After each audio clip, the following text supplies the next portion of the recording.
उन लोगों को कहना जो ये कहते हैं कि मजलिस सिर्फ जज्बाती जमात का नाम है, उन लोगों से पूछना जो कहते हैं कि मजलिस सिर्फ वरगलाने का नाम है, उनसे पूछना ये जो नेहरू भवन की इमारत जो आपके पीछे बन रही है ये खंडर बन चुकी थी, इसमें सैकड़ों दुकानें बनाने का, इसे बजट मंजूर करवाने का काम किसने किया। उन लोगों से पूछना जो आपसे कहते हैं कि जमात सिर्फ एक जज्बाती जमात है, ये जो हज हाउस की इमारत आप देख रहे हैं ये खंडर बन रही थी, इसका काम रुका दिया गया था, लेकिन आपके इत्तेहाद ने और आपके इत्तेफाक ने जिस कायद को दिल्ली पहुंचाया था, इम्तियाज जलील साहब ने इस इमारत को दोबारा तामीर करने का काम किया। मेरे नौजवान दोस्तों, बुजुर्गों, इलेक्शन से पहले बहुत साजिशें आपके दरमियान रची जा रही है, आपके वोट खरीदने की कोशिश की जा रही है। आज मुझे शहर के कुछ इलाकों से मालूमात मिली कि आपको यह कहा जा रहा है कि ठीक है आपको वोट देना है, किसी को वोट देना है तो मत दो, हमको भी मत दो और मजलिस इत्तेहादुल मुस्लिमीन को भी मत दो। इसके बदले आपके इलेक्शन कार्ड आपसे जमा किए जा रहे हैं, आपके आधार कार्ड आपसे लिए जा रहे हैं और आपको 1000 रुपया भी दिया जा रहा है और आपसे यह वादा किया जा रहा है कि इलेक्शन के दिन रात में आना 5 साढ़े 5 बजे के बाद और अपने डॉक्यूमेंट्स वापस ले जाना और 500 रुपये और 1000 रुपये ले जाना। खुदा के लिए अपने वोटों को मत फरोख्त करो, मत बेचो अपने वोटों को, इसलिए कि अगर आप 1000 रुपए में अपने वोट को बेच रहे हैं, इसका मतलब यह है कि 5 साल में 1800 दिन होते हैं और रोजाना आप अपने आप को 50 पैसे में बेच रहे हैं, जो आज रात चलता हुआ फकीर भी हमसे नहीं लेता। कल जब ये मासूम बच्चे आपसे पूछेंगे, जब मेरे और आपके बच्चे आपसे पूछेंगे कि जब इस शहर के अंदर एक हक व इंसाफ की आवाज उठी थी, जब जुल्म और नाइंसाफी की बात चल रही थी, तब आपने किसका साथ दिया था, तो खुदा के लिए अपने पास ये जगह रखिए उनको बताने के लिए कि दस्तूर ने हमें वोट का हक दिया था और वो वोट हमने मजलिस इत्तेहादुल मुस्लिमीन को वोट दिया था। एक बात याद रख लीजिए आप कि आप वोट नासिर सिद्दीकी साहब को या इम्तियाज जलील साहब को नहीं दे रहे। मेरे भाइयों, जितने यहां नौजवान मौजूद है, मैं दावे के साथ कहता हूं कि आप रोजाना सोशल मीडिया के ऊपर असदुद्दीन ओवैसी साहब और अकबरुद्दीन ओवैसी साहब को देखते हैं और आपको फख्र महसूस होता है और आप दिल ही दिल में कहते हैं कि क्या बात कही है असद साहब ने, कैसे खामोश बिठाया उस गोदी पत्रकार को, कैसे मोदी के मुंह पर वो बिल फाड़ कर फेंका। तो याद रखिए, अगर उस शख्स को आप ताकत पहुंचाना चाहते हैं, उसको हौसला देना चाहते हैं, तो आपको इन्हें नहीं बल्कि उस शख्स को वोट देना है, ताकि कल गैरों के सामने, कल मोदी के सामने, कल अमित शाह के सामने वो आंखों में आके डालकर आपकी लड़ाई लड़ सके। इसलिए याद रखना, बहुत सारे लोग आ रहे हैं, नासिर साहब की बुराइयां आपके सामने करते हैं, इम्तियाज जलील की बुराइयां आपके सामने करते हैं। मैं कहता हूं दावे के साथ, इस इतने मजमुए के अंदर कोई एक शख्स बताओ जो मुकम्मल है। हम इंसान हैं, हमसे खामियां हुई है, हमसे कमजोरियां हुई हैं, हमसे कुछ गलतियां हुई हैं, मैं इस बात का इतराफ करता हूं, इस बात को मानता हूं, लेकिन हम बशर है, अल्लाह ने हमें इंसान बनाया है। मेरे भाइयों, कोई मुकम्मल नहीं है इस जहां में, इसीलिए छोटी छोटी बातों को बाला ताक रखो और एक मकसद के साथ वोट करो। इलेक्शन से एक दिन पहले आपको वोटों को खरीदने की कोशिश की जा रही है और इलेक्शन के दिन क्या होगा मैं आपको बताता चलूं। इलेक्शन के दिन मेरी और आपकी घर की खवातीन को घर से निकालने के लिए एंड पोलिंग बूथ के ऊपर धांधलियां की जाएंगी, झगड़े टंटे किए जाएंगे। लेकिन एक बात कान खोल के सुन लो, चाहे वो किसी भी पार्टी का उम्मीदवार हो, चाहे वो कोई दलाल हो किसी और सियासी पार्टी का, अगर बुड्ढी लान और किसी मुस्लिम इलाके में किसी बूथ के ऊपर अगर तुमने गड़बड़ पैदा करने की कोशिश की, तो इंशाअल्लाह तुमको ईंट का जवाब पत्थर से देंगे मजलिस इत्तेहादुल मुस्लिमीन के लोग। इसलिए कि ये वोट अपने लिए नहीं डाल रहे हैं, बल्कि ये वोट अपने आने वाली नस्लों के लिए डाल रहे हैं। हम चाहते हैं कि बुड्ढी लाइन का अगर मेरा पान की दुकान चलाने वाला कोई भाई हो, तो मेरा कायद चाहता है कि उसके बच्चे पान की दुकान ना चलाए। अगर कोई भाई ठेला लगाता है, तो मेरा कायद चाहता है कि उसके बच्चे ठेला ना लगाए। इसके लिए क्या चाहिए? इसके लिए इत्तेहाद चाहिए, और वो इत्तेहाद कैसे आता है? तो वो इत्तेहाद आपके वोटों से आता है। तो उन दलालों के बहकावे में ना आए। मैं यही दरखास्त लेकर आपके सामने आया हूं कि चाहे कुछ हो जाए, परसेंटेज बढ़ाना पड़ेगा। मेरे नारों से, मेरी तकरीरों से या किसी और की तकरीरों से कोई उम्मीदवार नहीं जीतेगा। अगर आपको उम्मीदवार को जिताना है तो सबसे पहले आपको अपने घरों के तमाम वोट डालना होंगे। आपके खानदान वालों को जैसे जिस तरीके से आप दावत देते हैं फोन करके, ये आपकी मिलने जिम्मेदारी है कि आप फोन करके उनसे पूछे कि वोट डाला है या नहीं डाला है। मेरे भाइयों देखो, आने वाला वक्त बहुत कठिन होने वाला है, बहुत मुश्किल हो रहा है। आप देख रहे हैं कि मजलिस के खौफ में कैसे तनवानी ने अपना टिकट वापस कर दिया। ये आपका इत्तेहाद था कि जिसने उसे इस खौफ में मुब्तला कर दिया कि वो अपना टिकट वापस कर रहा है। तो क्या जब वो मुत्तहद हो सकते हैं, जब वो हजारों बुतों को, हजारों खुदाओं को मारने वाले बुत एक हो सकते हैं, तो क्या आप और मैं एक खुदा को मारने वाले एक नहीं हो सकते?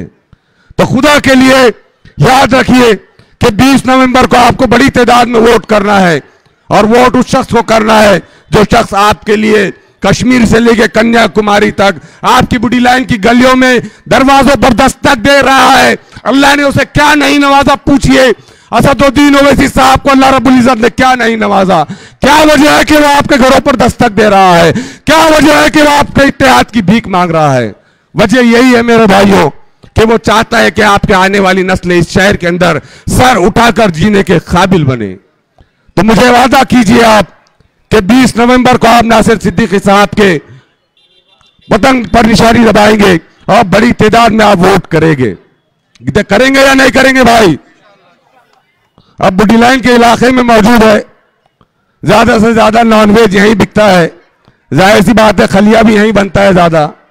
तो एक जोरदार नारे के साथ हमें नासिर सिद्दीकी साहब को अपने दोनों हाथ उठाकर ये हिमायत करना होगी कि भाई आप बेफिक्र हो जाइए, बस इतना वादा कर दीजिए इनसे कि जब भी इस कौम को जरूरत पड़ेगी आप इनके लिए हाजिर रहेंगे। नासिर भाई आप हाथ उठाकर वादा कीजिए इनसे इंशाल्लाह। नारे तकबीर, नारे तकबीर। तेरा मेरा रिश्ता क्या, तेरा मेरा रिश्ता क्या। हमारे दरमियान हैदराबाद से माजिद हुसैन साहब यहां तशरीफ ला चुके हैं, अख्तरुल ईमान साहब भी यहां तशरीफ ला रहे हैं। जोरदार तालियों से इनका इस्तकबाल करें। बहुत बहुत शुक्रिया जनाब शारिक नक्शबंदी साहब। इस जलसे को आगे जारी रखते हुए हमारे दरमियान में यहाँ डाइस पर मौजूद समीर साजिद बिल्डर से मेरी गुजारिश है कि वो माइक संभाले और इसी के साथ जोरदार तालियों से हैदराबाद के नामपल्ली के एमएलए माजिद हुसैन साहब का जोरदार स्वागत कीजिए, जोरदार तालियों से। वेलकम, सुस्वागतम, खुश आमदीद।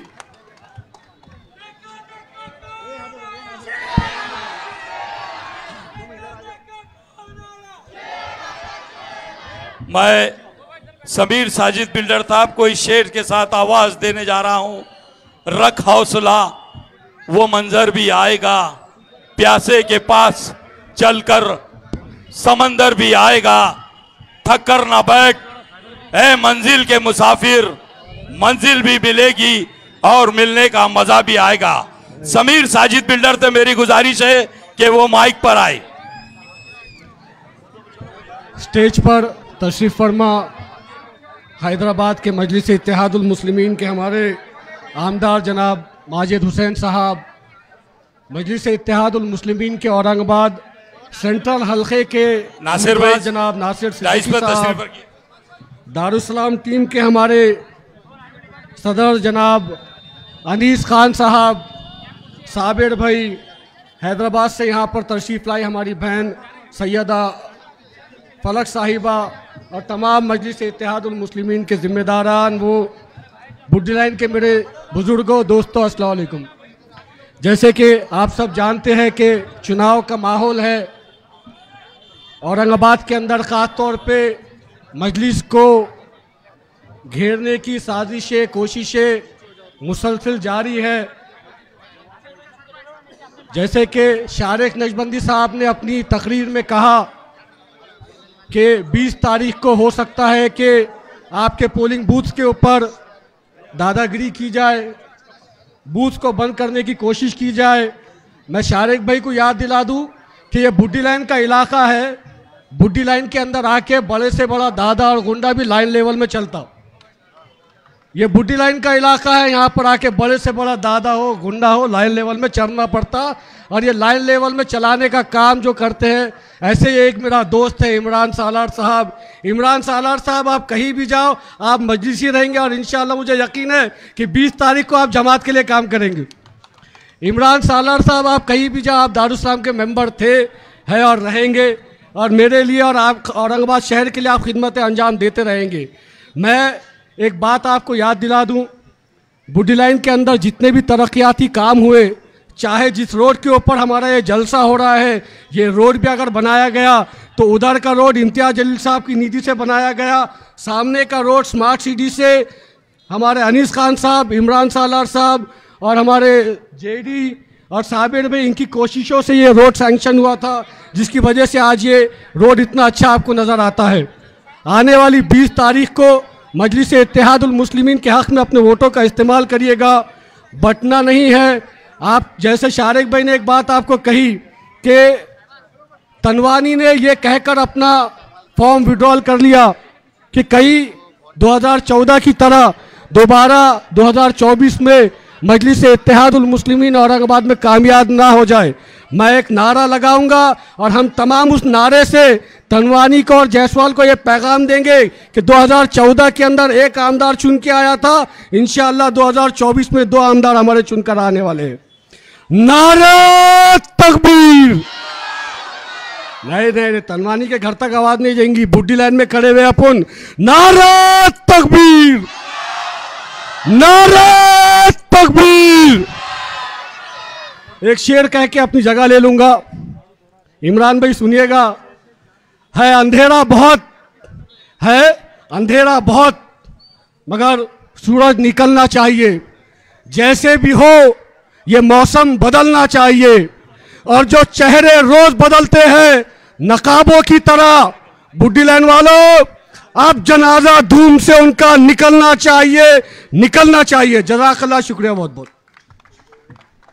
बहुत बहुत शुक्रिया जनाब समीर साजिद बिल्डर साहब। मैं इस्तकबाल कर रहे हैं ना,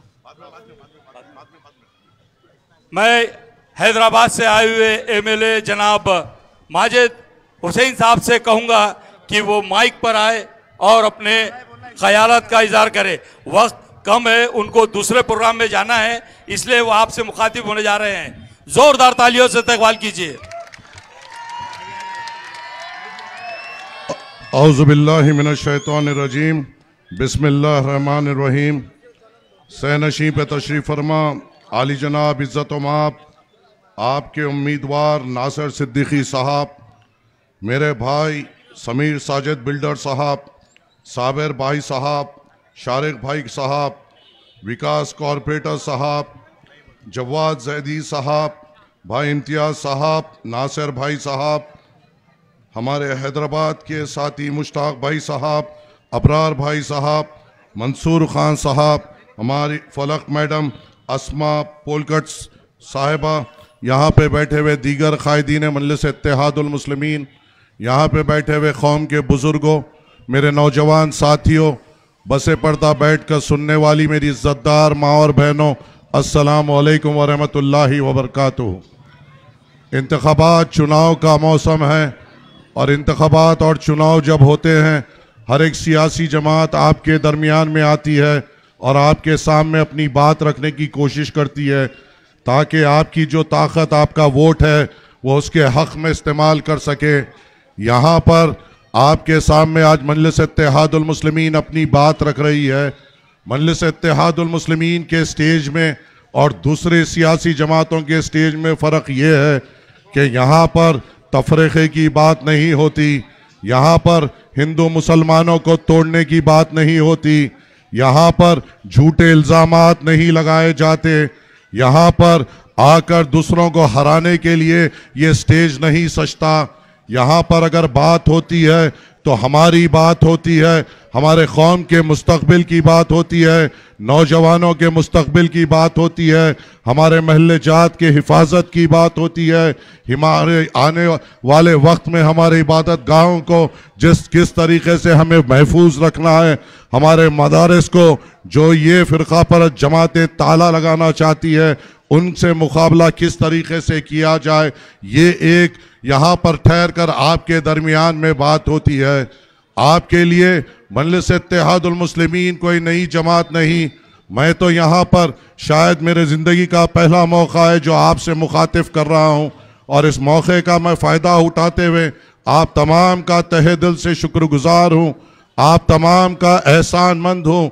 अगर हैदराबाद के बाद कहीं मुसलमानों का इत्तेहाद कहीं दिखने में आता है, नौजवानों का दिल से जज्बात कहीं उभरता है, बुजुर्ग जो बाहर निकलकर अपने जज्बात कौम के लिए बताते हैं, तो वो शहर है औरंगाबाद है। और ये औरंगाबाद के बहादुरों के शहर में आज पहली बार आपके सामने मुखातिब होने का मौका मिला।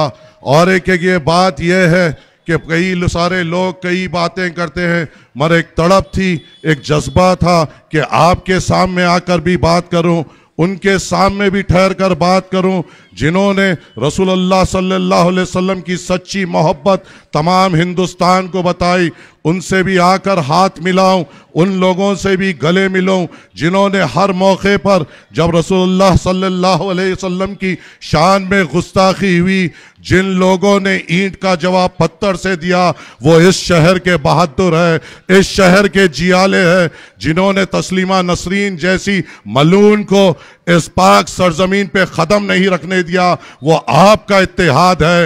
हर तरफ ये इत्तेहाद दिखने नहीं मिलता। सलाम करता हूँ यहाँ के बुजुर्गों को, सलाम करता हूँ यहाँ के उलमा इकराम को कि आपने ऐसे जियाले और बहादुरों की तरबियत की और अपने कौम का जज्बा कूट कूट कर इनके दिल में भरा। मजलिस इत्तेहादुल मुस्लिमीन आपके दरमियान में है। मजलिस इत्तेहादुल मुस्लिमीन के उम्मीदवार नासिर भाई आपके लिए कोई नए नहीं है, चाहे जीते हारे आपके दरमियान में रहे। अवाम की तकलीफात हमेशा समझने की कोशिश की, ये नहीं देखा कि मैं हारे हुआ हूँ, ये देखा कि 70,000 लोगों ने अपने वोट की एहसान से मुझ पर खर्च दिया और मुझे जीतूं या हारूं ये खर्च तो अदा करना है। हारते हुए भी आपके दरमियान में रहे। 5 साल के बाद फिर मौका आया है कि हमें वो शख्स जो हार के भी हमारे दरमियान में रहा उसे जीत कर हमारे खिदमत का मौका मिले, उसे जिताकर यहाँ की सही तौर पर नुमाइंदगी हो, उसे जिताकर उस ऐवान में भेजे जहाँ पे गूंगे बैठते हैं, जहाँ पर हमारे खिलाफ कानून बनते हैं, जहाँ पर हर रोज हमारे खिलाफ कुछ ना कुछ बकवास कहा जाता है। यकीन मानिए अगर 4 से 5 मजलिस इत्तेहादुल मुस्लिमीन के आमदार उस विधानसभा में चले जाएंगे, किसी की मां नहीं जनेगी हमारे खिलाफ बात करने की, किसी की हिम्मत नहीं होगी हमारे इबादत गाहों के बारे में बुरा बोलने की, किसी की हिम्मत नहीं होगी हमारे मदारिस को ताला डालने के बताने की। अरे आप यहां पर देखिए किस किस्म का माहौल हो रहा है। ऐ औरंगाबाद के गयूर लोगों, यह ऐसी सीट है जहां पर आप जीत सकते हैं, यह ऐसी सीट है जहां पर इत्तेहाद का परचम लहराता है, यह ऐसी सीट है जहां पर हमारा एक हो जाए और हमारा पोलिंग परसेंटेज बढ़ा लें तो कामयाबी अल्लाह के फजलो करम से हमें मिल सकती है। मगर उसके लिए हमें इत्तेहाद का पैगाम देना होगा, इत्तेहाद बताना होगा और हमारा पोलिंग परसेंटेज बढ़ाना होगा। अरे हमारे सामने चुनाव जब आते हैं नए नए किस्म के जानवर नजर आते हैं जो 5 साल तक दिखाई नहीं देते, नए नए किस्म के चेहरे नजर आते हैं जो 5 साल तक कोई गरीब के साथ नहीं बैठे, किसी नौजवान को बाजुक बिठाकर हिम्मत नहीं दी, किसी कमजोर को ताकत देने का काम नहीं किया। अगर खुदा ना खास्ता हमारे ऊपर कोई किसी ने तोहमत लगाई तो इनके हाथों में 5 साल तक मेहंदी लगी हुई थी, हाथों में चूड़ियां पहन के बैठे हुए थे, मगर जैसा इलेक्शन आता है चूड़ियां उतारते हैं, मेहंदी मिटाते हैं, आके ठहर के कहते हैं कि हम कौम के हमदर्द हैं। वारे तुम्हारी हमदर्दी, उससे अच्छी हमदर्दी तो सिग्नल पे का हिजड़ा कर लेता है, तुम्हारी हमदर्दी की क्या जरूरत। अरे 5 साल तक नामर्द, 15 दिन के वास्ते मर्द, अब नामर्द और मर्द मिल गया तो क्या बनता है, आप ही बोलो। ताज्जुब की बात है चुनाव को मस्करापना बनाया गया है, चुनाव को मजाक बनाया गया है। बोलेंगे तो ये नहीं बोलेंगे कि तुम कौम के लिए क्या करोगे, बोलेंगे तो ये नहीं बोलेंगे कि हम कौम के लिए किस तरह मिटेंगे, बोलेंगे तो ये नहीं बोलेंगे कि आरएसएस जो मुहिम चला रही है हमारे मदारिस के खिलाफ, उसका मुकाबला कैसे करेंगे, बोलेंगे तो ये नहीं बोलेंगे कि हमारे घरों पे बुलडोजरों को चलाने की बात की जा रही है, उसका मुकाबला कैसे करेंगे, बोलेंगे तो बस ये बोलेंगे कि भाईजान बुरे थे, भाईजान ने हमारी बहन को नहीं देखा, भाईजान ने हमें तकलीफ पहुंचाया। अरे तुम आते हो तो सिर्फ मजलिस पे तनकीद करने आते हो, तुम्हारा वजूद क्या है, तुम्हारा प्लान क्या है, तुम्हारा एजेंडा क्या है, तुमने हमारे लिए क्या किया, तुम हमारे कौन से मसाजिद के लिए अपनी जान की बाजी लगाए, तुमने ऐसे कौन से जुल्म में अपने छाते को पेश किया, तुमने ऐसे कौन से मोड़ पे कौम के लिए हमदर्दी जताई, तुमने ऐसे कौन से हादसे पे कौम को एकजुट करने की कोशिश की। अरे ये हिजड़े जब रसूलुल्लाह सल्लल्लाहु अलैहि वसल्लम की शान में गुस्ताखी हुई तो घर में बैठे हुए थे, आज कौम के हमदर्द बनकर इस चुनाव में आ रहे हैं। क्या हमें यह दिखाई नहीं देता, क्या हमें यह दिखाई नहीं देता हमारे साथ हिंदुस्तान में क्या हो रहा है? हर मोड़ पर हमारे खिलाफ साजिशें हो रही है, हर जगह पे हमारे खिलाफ बर्बादी के कानून बनाए जा रहे हैं, और जो सेकुलरिज्म के ठेकेदार हैं वो जबान नहीं खोलते। बताओ मुझे, CA-NRC की आफत हमारे सर पे लाई, कौन से ऐसे सेकुलर जमातों ने हमारी ताकत बनी, या कौन से ऐसे हमारे प्रोटेस्ट में वो आके शामिल हुए? बताओ मुझे, जहां पे भी गोश्त के नाम पर हमारे कलमा को भाई को मारा गया, कौन से ऐसे सेकुलर जमात के जो है लोग जो अपने आप को हमारा हमदर्द बताते हैं, हमारे आंसू पोंछने की कोशिश की? हरियाणा में हमारे कलमागो भाई को जिंदा गाड़ी में डालकर 2 भाइयों को जला दिया गया, उनके बेटों बच्चियों को यतीम कर दिया गया, जवान हमारी बहन को बेवा कर दिया गया, मां की कोख उजाड़ दी गई। क्या ये सेकुलरिज्म के ठेकेदारों ने उनकी आवाज उठाई? क्या इन्होंने जब हाफिज जुनैद के जिसके दिल में कुरान पाक थी, ईद की तैयारी के लिए वो गया, वापस आ रहा था, उस हाफिज कुरान को खंजरों से मार मार कर लहूलुहान कर कर उसको शहीद कर दिया गया, उसकी मां की कोख को उजाड़ दिया, उसके बाप के कांधे पे दुनिया का सबसे बड़ा बोझ डाल दिया गया। क्या किसी सेकुलरिज्म के ठेकेदार ने उसकी आवाज बनी, उसके बेवा, उसकी मां के आंसू पोंछे, उसके बाप को हिम्मत दी? तो फिर हम क्यों सेकुलरिज्म का बोझ उठा रहे हैं? क्या यह जरूरी है कि इनकी तकलीफ समझने के लिए वो हमारे सगे हो या खानदान के हो? अखलाक को मारा गया, हमें क्या तकलीफ जभी होगी जब वो हमारे खून का हो या हमारे खानदान का हो? जुनैद को मार दिया गया, हमें तकलीफ क्या जभी होगी जब वो हमारे खून का हो, सगा हो या खानदान का हो? अंसारी को झारखंड में झाड़ से बनकर उसके बच्चों को यतीम कर दिया गया, हमें तकलीफ क्या जभी होगी जब वो हमारे खून का हो, सगा हो या खानदान का हो? हरियाणा में 2 जनों को जला दिया गया जिंदा, क्या हमें तकलीफ जभी होगी जब वो हमारे खून के हो या सगे हो या खानदान के हो? क्या हमारा उनका रिश्ता ला इलाहा इल्लल्लाह मोहम्मद रसूलुल्लाह का नहीं है? क्या कलमे का रिश्ता खून के रिश्ते से बड़ा नहीं है? अरे ये लोग जो सेकुलरिज्म का चोला पहन के आ रहे हैं और जिनके फोटो लगा कर आ रहे हैं, उसमें से एक फोटो तो वो है जिसने ये भी कहा था कि बाबरी मस्जिद की शहादत पे मुझे फख्र है, और हमारे फिर भी भाई लोग उनकी गैरत को क्या हुआ नहीं मालूम, कह रहे हैं सेकुलरिज्म को बचाना है। वो लोग जो ये कहकर अपने छाती को तो मारे चौड़ा करे कि हमने बाबरी मस्जिद को शहीद किया, उसके ईंटों को महाराष्ट्र के कोने कोने में पहुंचाया, आज वो राहुल और शरद पवार का हाथ पकड़ के आ रहे हैं, तो हमारे भी लोग कह रहे हैं कि ये सेक्युलर है। क्या ये सेक्युलरिज्म हमारे लिए फायदेमंद है? क्या इनके दिल में हमारे लिए हमदर्दी है? क्या इनके लिए हमारे दिल में तड़प है? क्या ये हमारे लिए लड़ सकते हैं? क्या ये हमारे मसाजिद के लिए अपनी जान की बाजी लगा सकते हैं? क्या ये हमारे मदारिस के लिए आगे बढ़कर ठहर सकते हैं? क्या नौजवानों को हिम्मत दे सकते हैं? हमारे घर के गरीबों को क्या ये ताकत दे सकते हैं? चुनाव के टाइम पे आते हैं, बस ये कहते हैं, और मुसलमानों बुरा मत मानो, ये सेकुलरिज्म के ठेकेदार ये जानते हैं कि तुम्हें किसी चीज की देने की जरूरत ही नहीं, मुसलमान को कुछ बोलने की जरूरत ही नहीं। मुसलमान को स्कूल ना दो, उसके बच्चों को अनपढ़ रहने दो, चलेगा। सेकुलरिज्म के ठेकेदार ये जानते हैं कि इनके महल्ले जात में अच्छे अस्पताल ला दो, इनके बुजुर्गों को तड़प तड़प के मरने दो, चलेगा। इनको नौकरी ना दो, इनके नौजवानों का मुखद्दर बेरोजगारी लग दो, चलेगा। इनके महल्ले जात में विकास ना हो, चलेगा।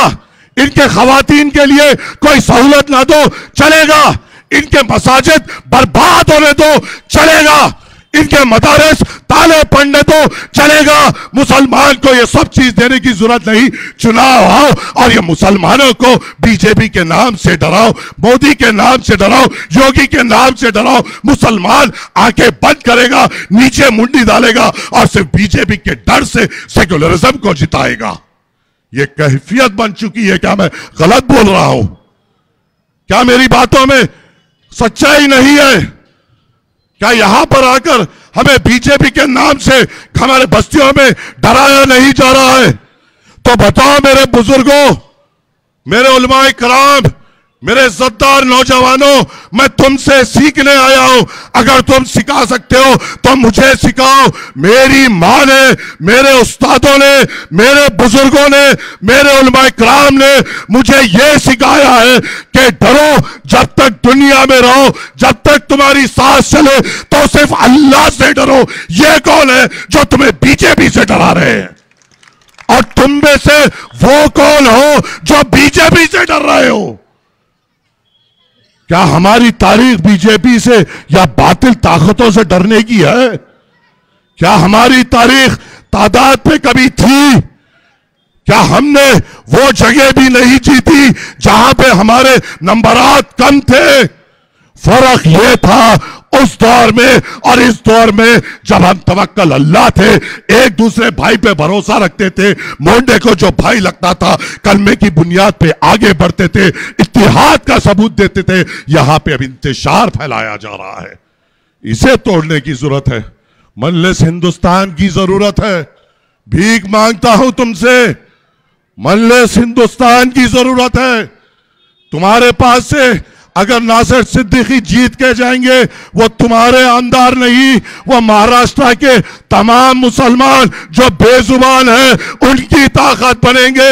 ऐ औरंगाबाद के लोगों, तुम पर जिम्मेदारी है। महाराष्ट्र के मजलूम मुसलमानों की तुम पर जिम्मेदारी है।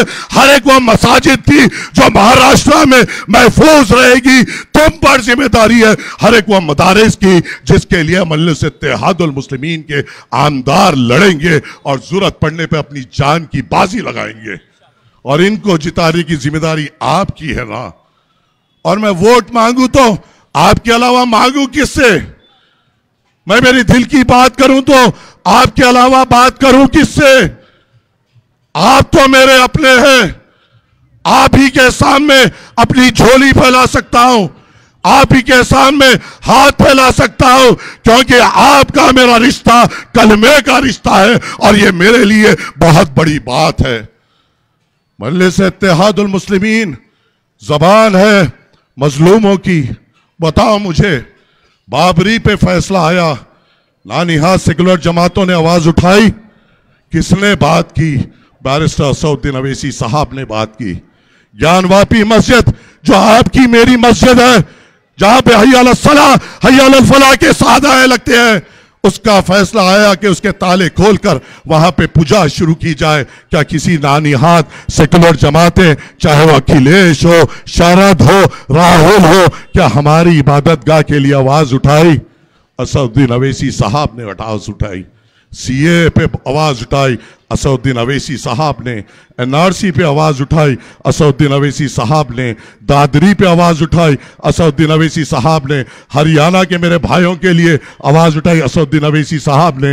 अखलाक के घर को आपका नानिहाद कोई सेकुलर जमात के लोग नहीं पूछे, उसके घर को पहुंचकर उनके यतीम बच्चों के आंसू पोंछने वाले का नाम असदुद्दीन अवैसी, ज्ञानवापी पे बात करने वाले का नाम असदुद्दीन अवैसी, बाबरी पे बात करने वाले का नाम असदुद्दीन अवैसी, हिजाब पे बात करने वाले का नाम असदुद्दीन अवैसी, मसाजिद पे बात करने वाले का नाम असदुद्दीन अवैसी, वक्फ बोर्ड पे बिल के खिलाफ बात करने वाले का नाम असदुद्दीन अवैसी, शरीयत के खिलाफ बात करने वाले का नाम असदुद्दीन अवैसी। अब इतने मजमे से पूछता हूं, ये जितने भी नाम लिए, क्या तुमने अखिलेश, राहुल, शरद या कोई नानिहाद सेकुलर जमात को तुम्हारे लिए बात करते हुए देखा?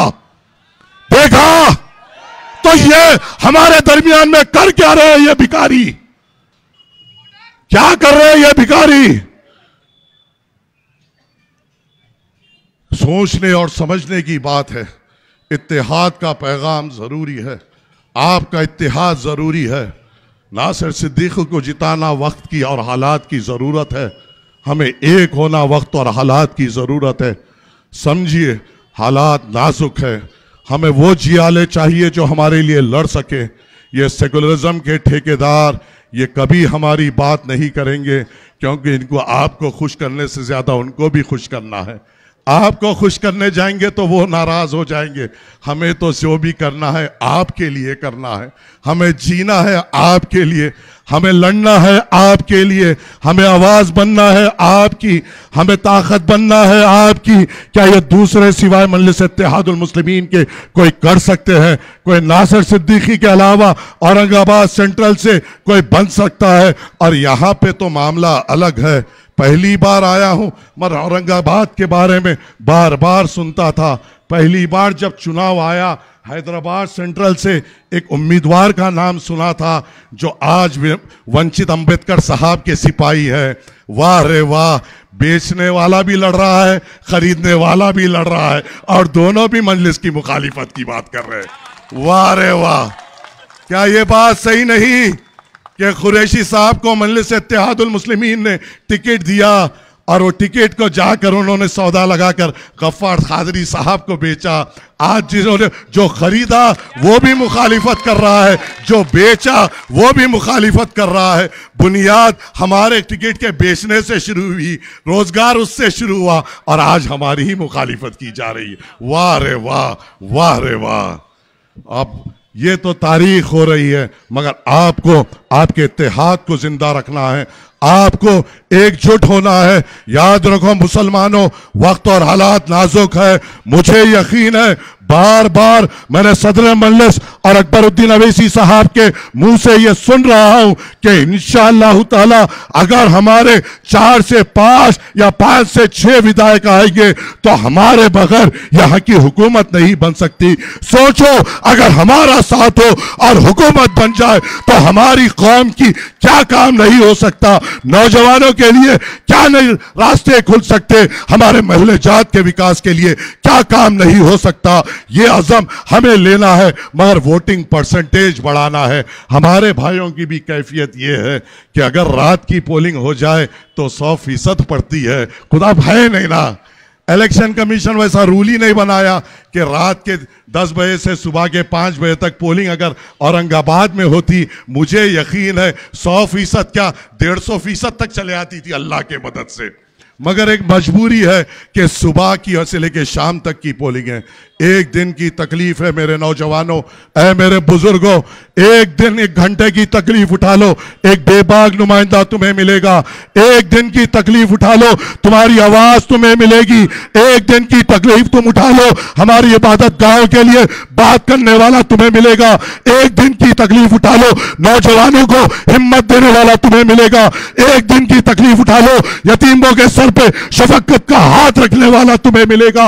एक दिन के लिए की तकलीफ उठा लो, गरीबों का साथ देने वाला तुम्हें मिलेगा। क्या तुम अपने एहतियात के लिए, इन तमाम चीजों के लिए क्या एक दिन की तकलीफ नहीं उठा सकते? क्या आप एक दिन 20 तारीख के दिन निकलकर मजलिस इत्तेहादुल मुस्लिमीन के हक में वोट नहीं डाल सकते? और अपने आप को कामयाब करने के लिए क्या आप नहीं निकल सकते? एक दिन है मेरे भाई, और उसमें मजलिस इत्तेहादुल मुस्लिमीन मजबूत होगी। मुझे और एक जलसे में इम्तियाज जलील साहब कन भी जाना है। उम्मीद है मैंने आपके सामने, और अख्तरुल ईमान साहब हमारे बिहार के सदर भी आपके सामने आकर बात रखेंगे। उम्मीद है, तवक्को है आपसे कि आप मजलिस इत्तेहादुल मुस्लिमीन को यहाँ से कामयाब करेंगे।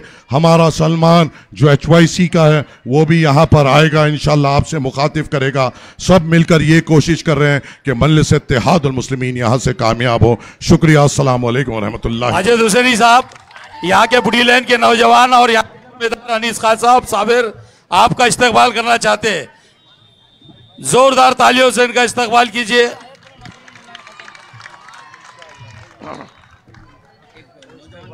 अनीस खान साहब, अब मैं, ये जलसा अभी जारी है।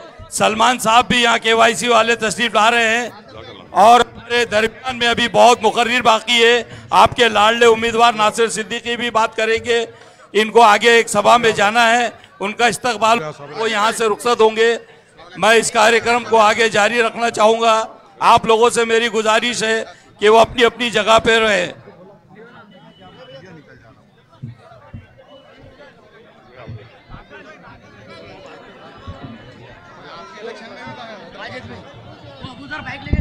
अभी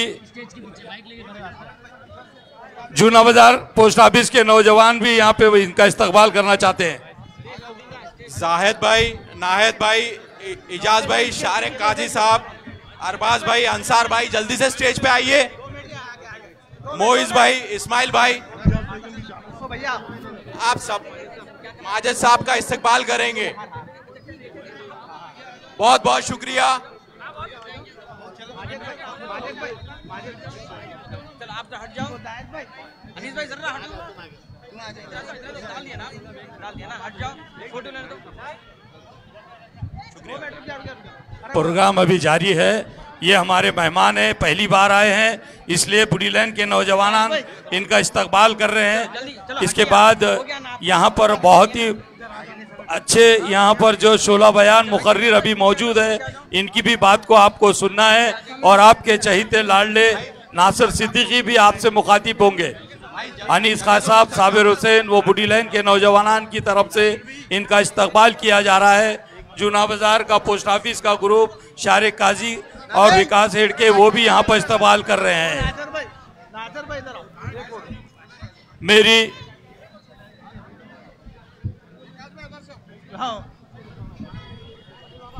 इस कार्यक्रम, भैया जल्दी जल्दी करो।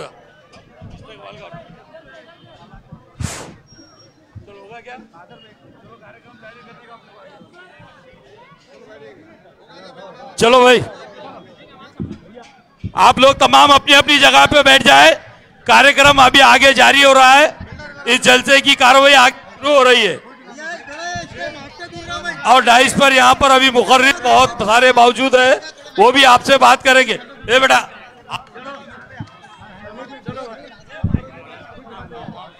भाई स्टेज पे जितने लोग हैं नीचे उतर जाइए प्लीज। स्टेज से नीचे उतर जाओ भाई बच्चे, स्टेज के नीचे उतर जाइए प्लीज। अब मैं इस जलसे की कार्रवाई आगे शुरू करता हूँ। भाई बाकी के लोग नीचे उतर जाइए। इससे पहले आप लोग बैठ जाइए प्लीज, नीचे उतर जाइए प्लीज। प्लीज आप लोग यहाँ से सामने से हट जाइए, प्लीज यहाँ से हट जाइए। प्रांतोष भैया, सबको हटाओ, जलसे की कार्रवाई। भाई अभी सब और एक बेहतरीन मुकर्रिर जो बिहार से तशरीफ़ ला रहे हैं, अख्तरुल ईमान साहब, थोड़ी ही देर में हमारे बीच होंगे। तमाम लोगों से गुजारिश करता हूं कि तमाम लोग आसान से, सुकून से आप यहाँ पर तशरीफ़ रखिए। इंशाल्लाह वो थोड़े वहाँ से निकल चुके हैं, एक 10 मिनट के अंदर यहाँ आ जाएंगे इंशाल्लाह। मैं हमारे दरमियान डाइस पर मौजूद भैया, प्लीज प्रताप भैया यहाँ बाजू से हटाओ सबको। विकास भैया बैठ जाओ, आपकी बात चालू है, आपको बात करना है। भैया जरा खामोशी, please please please please please. अब मैं इस शेर के साथ हमारे दरमियान डाइस पर आए हुए मेहमान एडवोकेट मोहम्मद हुसैन साहब को, इकबाल हुसैन साहब को आवाज देने जा रहा हूं। जनाब भैया आप लोग यहां से बैठ जाइए, सामने लोगों को डिस्टर्ब हो रहा है। जेडी साहब बैठ जाइए आप। मेरी टूटी हुई कश्ती की हालात पे ना जा, मेरी टूटी हुई कश्ती के हालात पे ना जा, मुझ पे अब भी हौसला बाकी है तूफान से टकरा जाने का। आज के जलसे, इंतखाबी जलसे के सदर हमारे उम्मीदवार जनाब नासिर सिद्दीकी साहब और यहाँ डाइस पर तशरीफ़ तमाम हमारे हजरात और आप तमाम हजरात, अभी आपने हैदराबाद से आए हुए हमारे मेहमान एमएलए माजिद हुसैन साहब की तकरीर समाअत कर रहे थे। माजिद हुसैन साहब ने अपनी तकरीर में इस बात पर जोर दिया कि हमें आपस में इत्तेहाद और इत्तेफाक पैदा करना है और यही हमारे मुस्तकबिल को संवारने की निशानी है कि हम अपना वक्त गंवाए बगैर आपस में इत्तेहाद और इत्तेफाक कर लें। हजरात, हिंदुस्तान आज़ाद होकर 70 साल से ज़्यादा वक्फा हो चुका है। इन 70 साल के वक्फे में कई सियासी पार्टियां यहाँ पर बरसरे इख्तिदार आई है और एक ज़माना था कि इस हिंदुस्तान की सबसे बड़ी अक़लियत मुसलमान कांग्रेस का वोट बैंक हुआ करता था। 70 साल तक मुसलमानों ने कांग्रेस को साथ दिया, हर इलेक्शन में कांग्रेस के उम्मीदवारों को जिताया, उन्हें खाद पानी डाला, उन्हें परवान चढ़ाया। लेकिन इस हिंदुस्तान की जब सियासी बसात 2014 में तब्दील हुई, 2014 में जब कोई और दूसरे पार्टी के लोग बरसरे इख्तिदार आए, तो 70 साल से आपने जिन उम्मीदवारों को कांग्रेस के खाद पानी डाला, उन्हें परवान चढ़ाया, उन्हें जमीन से लेकर आसमान तक पहुंचाया, लाइन लगाकर सब बीजेपी में शामिल हो गए। आपके एहसानों का बदला उन्होंने ऐसा दिया कि 70 साल तक आपके वोटों पर मजा करते रहे, इख्तिदार करते रहे, लीडरशिप करते रहे। लेकिन 2014 में जब हुकूमत का तख्ता चेंज हो गया, बदल गया, तो वही लोग जो मुसलमानों के वोटों पर उभरते थे, लाइन लगाकर कांग्रेस में चले गए। हजरात, इत्तेहाद और इत्तेफाक पैदा करने की हम बात कर रहे हैं और ये बात हम कब तक करते रहेंगे और वो लम्हा कब आएगा कि हम आपस में मुत्तहिद हो जाएं। हजरात, वो वक्त तो 2002 में चला गया इत्तेहाद करने का, जब गुजरात में फसादात हुए थे। मैं एक वाकया गुजरात के फसाद से जो एमनेस्टी इंटरनेशनल ने रिकॉर्ड किया, जिन्होंने प्रिंट मीडिया पर इसको छापा कि 2002 के गुजरात फसाद में कुछ मुस्लिम दूषिजाओं को, कुछ मुसलमान लड़कियों को फसादियों ने उठाया और उन्हें अगवा कर लेकर गए, उनकी असमत दरी की, उनकी इज्जत व आबरू को लूटा। उसके बाद भी उनका दिल नहीं भरा। उन्होंने कहा, तुम इसी जगह से बच्चे पैदा करते हो ना। लोहे के सलाख उनकी शर्मगाहों से आर पार कर दिए। जब वो कराहती रही, तड़पती रही, तड़प कर जब बेहोश हो गई, तो फिर उनके ऊपर पेट्रोल डाला गया और उन्हें आग के हवाले कर दिया। हजरात, अभी हम किस इवेंट का और किस वाकये का हम इंतजार कर रहे आपस में इत्तेहाद करने के लिए? जब बाबरी मस्जिद 1992 में शहीद हुई, कर्नाटक का एक तालिबे इल्म मुसलमान जो हैदराबाद में तालीम हासिल कर रहा था, वो कर्नाटक से निकला हैदराबाद आने के लिए और अचानक बाबरी मस्जिद की शहादत हुई और फसादात भड़क गए पूरे हिंदुस्तान में। उस लड़के को तेलंगाना पुलिस, कर्नाटक पुलिस उठाती है। उस वक्त उस फार्मेसी के तालिबे इल्म की उम्र 21 साल हुआ करती थी और उसे इतने इल्जामात के तहत इतने FIR किए गए, ऐसे ऐसे इल्जामात लगाए गए, आतंकवाद के इल्जामात लगाए गए और उसे जेल की सलाखों में बंद कर दिया गया। एक जमाने दराज के बाद जब ट्रायल खत्म हुआ, कोई चीज साबित नहीं हो सकी उसके खिलाफ, जब वो बाइज्जत बरी होकर जेल से छूटा, मीडिया वाले लाइन लगाकर खड़े थे उससे इंटरव्यू लेने के लिए। जिस दिन वो जेल में और पुलिस की हिरासत में गया, 21 साल का था, 21 ईयर्स ओल्ड। लेकिन जब जेल से रिहा हुआ, बाइज्जत बरी हुआ, तो उसकी उम्र मेरे भाई 45 साल की थी, 45 साल की थी। और जब मीडिया वालों ने पूछा कि आप अपने आप को कैसा महसूस करते हैं, तो उसने जवाब दिया कि मैं एक चलती फिरती जिंदा लाश हूं, इसके अलावा और कुछ नहीं है, मेरे अंदर अब कुछ भी नहीं बचा है। मेरे भाई, ये एक तालिब इल्म नहीं, आज सैकड़ों तालिब इल्म, सैकड़ों मुस्लिम नौजवान, सैकड़ों उलमाए दीन, उसमें खवातीन भी शामिल है, आज बरसों से जेलों में सड़ रहे हैं, जिनका कोई पुरसा ने हाल नहीं, ना कानून उनका साथ देने तैयार है। हजरात, आज इस मुकद्दस शहर औरंगाबाद का नाम तब्दील कर दिया गया। इस मुकद्दस शहर के नाम के साथ हमारी अकीदत जुड़ी थी, हमारी आरज़ुएं जुड़ी थी, हजरात हमारे एहसासात जुड़े हुए थे। लेकिन जिन लोगों ने इस शहर के नाम का गला घोंटा, जिन हाथों ने इसका गला घोटा, उन हाथों में वो घड़ी भी शामिल है जिसके अंदर 12:10 हुआ करते हैं। उसके अंदर, उन हाथों के अंदर वो भी हाथ शामिल है जिसका निशान पंजा है। चलिए, उसके अंदर वो भी निशान शामिल है जिसका निशान मशाल है, जिसका निशान तुतारी है। हजरात, जिसका निशान, जिन्होंने मिलकर इस शहर के नाम का गला घोटा है, आज उनको सबक सिखाने की जरूरत है। और आप किसी और इवेंट की जरूरत नहीं, किसी और वाक़ये के होने की, रूनुमा होने की जरूरत नहीं, आपको मुत्तहिद होना है। ये नहीं कि ये इलेक्शन का माहौल है, आपको हमेशा हमेशा के लिए मुत्तहिद होना है, सारे हिंदुस्तान के मुसलमानों को मुत्तहिद होना है। हजरात, अब मैं एक शेर के ये कहना चाहता हूँ, नहीं किसी को फिक्र कि कबीले का क्या होगा, नहीं किसी को फिक्र कि कबीले का क्या होगा, सब इस पर लड़ रहे हैं सरदार कौन होगा, सरदार कौन होगा। हजरात, ये सरदार बनने की बड़ी जंग, मैं तो औरंगाबाद में पहली बार देख रहा हूँ, एक कॉन्स्टिट्यूएंसी से 60 मुस्लिम उम्मीदवार। अरे कैसा चुन कर आओगे, क्या करोगे। हजरात, थोड़ा सा हमें अपने गिरेबान में झांकना है।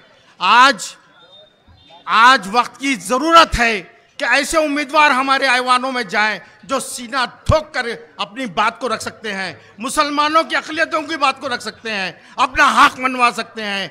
हजरात, आज इस तनाजुर में सर चढ़कर बोलने लगी तिनकों की सरकशी, सर चढ़कर बोलने लगी तिनकों की सरकशी, अब शोला बने बगैर अपना गुजर नहीं। हजरात, ईंट का जवाब पत्थर से देने का वक्त है, ईंट का जवाब पत्थर से देने की वक्त आ गया है।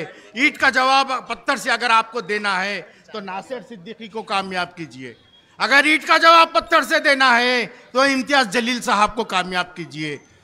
शुक्रिया, खुदा हाफिज। बहुत बहुत शुक्रिया जनाब एडवोकेट साहब, इस जोरदार तालियों से हमारे एडवोकेट साहब का इस्तकबाल कीजिए। अब मैं जलसे को आगे जारी रखते हुए इससे पहले कि आपको बता दूं, एक वीवो का मोबाइल हमारे हैदराबाद के वसीत अली साहब का गुम हो गया है या चोरी हो गया है, XYZ जो भी है, अगर किसी को मिले तो यहाँ ला के दे दीजिएगा माइक वाले के पास। अब मैं इस कार्यक्रम को आगे जारी रखते हुए हमारे पड़ोसी नगर सेवक जनाब विकास हेडके साहब से गुजारिश करूंगा कि वो आए और मुख्तसर वक्त में अपनी बात रखें। स्टेज पे बैठे हैदराबाद के मेहमान, अपने असेंबली कॉन्स्टिट्यूएंसी के MIM के कैंडिडेट हरदिल अजीज नासिर सिद्दीकी साहब, जिनके साथ मैंने 10 साल अपने गुजारे हैं कॉरपोरेशन में काम करते हुए, और यहाँ मेरे सामने बैठे दोस्तों, बुजुर्गों, भाइयों, और जहां तक मेरी आवाज जाती है घर पे बैठ के सुनने वाली मेरी पर्दानशीन इज्जतदार माँ और बहनों, अस्सलाम वालेकुम। भाइयों, आज आपके बीच आने का मकसद असेंबली इलेक्शन 2024। भाइयों, कल हमने देखा कि इसी जगह पे एक सभा हुई थी। मैं आपको बताना चाहूंगा कि उस सभा में जो लोग जमा हुए थे वो 300 और 500 रुपए दे के लाए हुए हैं, लेकिन आज जो यहां बैठे हैं वो मजलिस के चाहने वाले है या नहीं भाइयों? हाथ उठा के बताइए। भाइयों, उस कैंडिडेट ने सोशल मीडिया पे, व्हाट्सएप और फेसबुक पे ये गुमराह करने वाली बात की है कि हमारे पास 40,000 वंचित के वोटर्स है, वोट है हमारी जेब में, और 65,000 मुस्लिम के वोट हम लेने जा रहे हैं। मैं आपको बताता हूं कि वो टोटली गुमराह कर रहे हैं हमें। अगर 40 और 65,000 अगर कैलकुलेशन किए तो 1,05,000 होते हैं, और उनके कैंडिडेट को 2024 में जो लोकसभा इलेक्शन लड़े थे उनको 72,000 मिले थे। ये बात सही है या नहीं? भाइयों, मैं ये बड़े फख्र के साथ कहता हूं कि हमारे कैंडिडेट जो 2019 में नासिर भाई थे, उन्होंने सिर्फ एक कॉन्स्टिट्यूंसी यानी सेंट्रल हल्के से 70,000 वोट लिए थे। आपकी मोहब्बत का नतीजा था।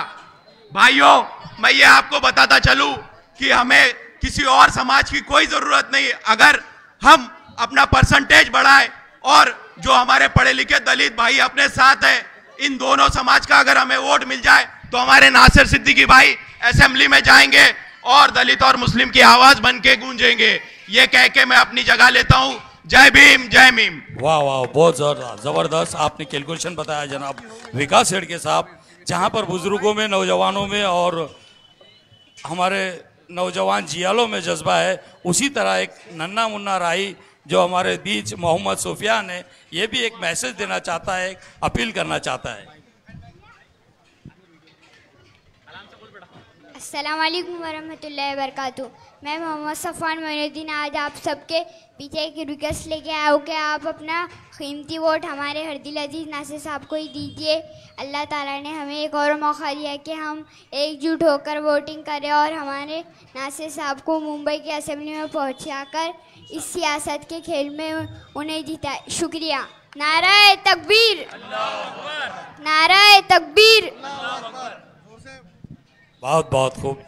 अब मैं इस जलसे को आगे जारी रखते हुए हैदराबाद से आए हुए हमारे कॉरपोरेटर जनाब शेख अबरार साहब से कहूँगा कि वो मुख्तसर वक्त में अपनी बात रखे। इसके बाद और भी जलसा जारी है और मेहमान आने वाले हैं। डाइस पे तशरीफ़ फरमा आली जनाब नासिर सिद्दीकी साहब, हल्का हाजा के MLA कैंडिडेट, और हैदराबाद से आए हुए मेरे मजलिसी ज़िम्मेदारान, औरंगाबाद सेंट्रल के यहाँ पे मजलिसी ज़िम्मेदारान, भाइयों, बुज़ुर्गों, दोस्तों और पर्दे पर्दा सुनने वाली मेरी इज़्ज़त बाप माओ बहन हो, अस्सलाम वालेकुम। मेरी आपसे सिर्फ इतनी ही इल्तिजा है, मैं सिर्फ इतना ही कहना चाहूँगा, जब से आप तमाम लोग सुन रहे हैं, हमारे माजिद हुसैन साहब MLA साहब ने आपके सामने तमाम तफसीलात को पेश किया है, किस तरीके से बैरिस्टर असदुद्दीन अवैसी साहब ऐवान के अंदर आपके हमारे हुकूक़ के लिए आवाज़ उठाते हैं, मुसलमानों के लिए, दलितों के लिए, तमाम पिछड़े तबक़ात के लिए आवाज़ उठाते हैं। मैं थोड़ी रोशनी जनाब अकबरुद्दीन अवैसी साहब के बारे में भी आपके सामने रखना चाहूँगा, क्योंकि जब भी मीडिया में उनको बताया जाता है तो इस तरीके से बताया जाता है कि वो भड़काऊ भाईजान है, इस तरीके से बताया जाता है कि वो सिर्फ जज्बाती तकरीरें करते हैं। लेकिन हैदराबाद के अंदर एक हमारी ऐसी मजबूत क़यादत है असेंबली के अंदर, अल्हम्दुलिल्लाह है तो 7 MLAs, 119 सीटें हैं तेलंगाना के अंदर, जिसके अंदर मजलिस इत्तेहादुल मुस्लिमीन की 7 सीटें हैं, जिसकी वहां पर फ्लोर लीडर जनाब अकबरुद्दीन अवैसी साहब है। लेकिन तारीख उठाकर देख लीजिए, ऐसा कोई भी फैसला जिसके खिलाफ वहां पर मजलिस खड़ी हो और उस असेंबली के अंदर वो बिल पास हो जाए, ये मजलिस इत्तेहादुल मुस्लिमीन की वहां पर ताकत है। जो मजलिस इत्तेहादुल मुस्लिमीन यहाँ पर औरंगाबाद के अंदर भी उसी ताकत को कायम करना चाहती है, नासिर सिद्दीकी साहब, इम्तियाज जलील साहब और दूसरे कैंडिडेट्स के रूप के अंदर। तो आपको हमको समझना है, ये वक्त इत्तेहाद का वक्त है। अगर इस वक्त हम निकल के अपने इत्तेहाद के साथ वोट डालेंगे तो आने वाले वक्त में हमारे इन मासूम बच्चों को अच्छे स्कूल फराहम होंगे, हमारी औरतों को घर बैठे एक अच्छी सीविंग सेंटर जैसा वहां पर डाले जाते हैं, उसके बाद ऑर्डर्स दिलाकर हमारी इज्जतदार माओ बहनों को घरों में बिठाकर रोजगार दिया जाता है, उस तरीके का काम औरंगाबाद के अंदर होगा। हमारी बस्ती के अंदर अच्छे दवाखाने होंगे, अच्छी फैसिलिटीज होंगी। इन तमाम चीजों को अगर हमको हमारे बस्तियों में औरंगाबाद के अंदर, सेंट्रल के अंदर, ईस्ट के अंदर लाना है तो ये नुमाइंदों को चुन कर आपको भेजना होगा। मेरी आपकी बस इतनी सी इल्तिजा है कि 20 तारीख के दिन आप अपने वोट का इस्तेमाल करें, तमाम अपने घरों से निकलकर वोटिंग बूथ तक जाएं, अपना शिनाख्ती कार्ड लेके जाएं और मजलिस इत्तेहादुल मुस्लिमीन के इस जयाले को, नासिर सिद्दीकी साहब को 12 नंबर के ऊपर जिसका निशान है, जिसकी फोटो होगी, पतंग का निशान होगा, आपका कीमती वोट देखकर इनको कामयाब करके असेंबली के अंदर भेजें। शुक्रिया, खुदा हाफिज। बहुत बहुत शुक्रिया जनाब अबरार साहब।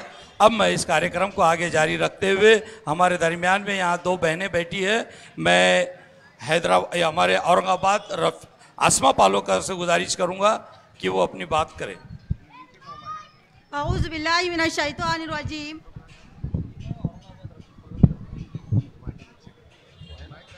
बिस्मिल्लाहिर रहमानिर रहीम। स्टेज पे तशरीफ़ फरमा हमारे हैदराबाद से आए मेहमान और औरंगाबाद के ज़िम्मेदारान, सेंट्रल हल्के के हमारे कैंडिडेट नासिर सिद्दीकी साहब और यहाँ मौजूद मेरे भाइयों, बुजुर्गों और छोटे बच्चों, अस्सलाम वालेकुम रहमतुल्लाहि बरकातहू। मैं आपका ज़्यादा वक्त नहीं लूँगी कि आपको यहाँ पर हमारे कैंडिडेट नासिर सिद्दीकी साहब को सुनना है और हमारे बीच में अभी एक और एक मेहमान आने वाले हैं, अख्तरुल ईमान। मैं बहुत कम वक्त में अपनी बात रखूँगी। मेरे भाइयों, मेरे बुजुर्गों, ये जलसा इंतखाबी जलसा है। आप लोगों को पता है कि 20 नवंबर को असेंबली इंतखाबात होने जा रहे हैं और इस असेंबली इंतखाबात में हमारे साथ कई मुखालिफिन ने हिस्सा लिया है। लगे हमें यहाँ पर सिर्फ इस बात को मजबूत करना है और हमारे इत्तेहाद को मजबूत बनाना है और हमारी क़यादत को मजबूत करना है। मैं आपको एक बात बताऊं, हमारे ये कैंडिडेट नासिर सिद्दीकी साहब यहाँ पर अपने मफाद के लिए आपके बीच में नहीं आए हैं। ये नासिर सिद्दीकी साहब आपके और हमारे लिए खड़े हैं। क्यों? क्योंकि वो हमारे मसले को जानते हैं, वो इज्जतदार शख्सियत है, वो किरदार बहुत अच्छी शख्सियत है, वो आपके मसलों को अच्छी तरह जानते हैं। मेरे भाइयों और मेरी बुजुर्गों, मैं आपको एक बात बताती चलूं कि आपकी जिम्मेदारी है कि आप 20 नवंबर को अपने घर से अपनी इज्जतदार माओ बहनों को ले जाए और उनका कीमती वोट हमारे बटन नंबर 12 दबाकर नासिर सिद्दीकी साहब को कामयाब करिए। और मैं आपको ये भी बताऊं, आपकी जिम्मेदारी बनती है कि आप अपने पोलिंग बूथ पर जाए और हमारे मुसलमानों का परसेंटेज ज़्यादा से ज़्यादा बढ़ाए। और मैं भाइयों, आपकी ये छोटी बहन, आपकी बेटी, आपके बीच इसलिए आई हूँ, मैं नासिर सिद्दीकी साहब के लिए यहाँ पर ऑटो की भीख मांगने आई हूँ। मेरे भाइयों, आप अपनी छोटी बहन समझकर या अपनी बेटी समझकर आप मुझे हाथ उठाकर कहिए कि आप 20 नवंबर को मजलिस को कामयाब बनाएंगे, हमारे नासिर सिद्दीकी साहब को कामयाब बनाएंगे। हाथ उठाकर आप जवाब दीजिए प्लीज मेरे भाइयों और बुजुर्गों, क्या आप मजलिस को कामयाब बनाएंगे? इंशाअल्लाह। मैं आपका ज्यादा वक्त नहीं लूंगी यहाँ पर। जज़ाकल्लाह। बहुत बहुत शुक्रिया। हमारी बहन अस्मा पालोदकर थे, इनको आपने सुना, ये अपने औरंगाबाद से है। अब हम एक ऐसी बहन मेरी जो हैदराबाद से आई हुई है, जिसका नाम है सैयद फलक, और ये एक कराटे चैंपियन भी है, लंदन रिटर्न। तो मैं आवाज़ दे रहा हूँ फलक बहन से कि वो माइक पर आए और अपने ख्यालात का इजहार करें। औज़ु बिल्लाहि मिनश शैतानिर रजीम, बिस्मिल्लाहिर रहमानिर रहीम।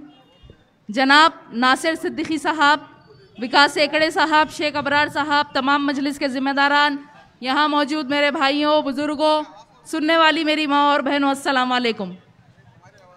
मजलिस इत्तेहादुल मुस्लिमीन का मकसद सिर्फ और सिर्फ आप लोगों का बेहतर मुस्तकबिल है। आपको आपका हुकूक दिलाना है, आप लोगों की बेबाक नुमाइंदगी करना है और हमारा एक इत्तेहाद मजबूत करना है। लेकिन हमारे इस इत्तेहाद को कमज़ोर करने जो साजिशें रची जा रही है, मेरी आप लोगों से अदबन गुजारिश है कि किसी के बहकावे में मत जाइए। वक्त की नज़ाकत को समझना ज़रूरी है।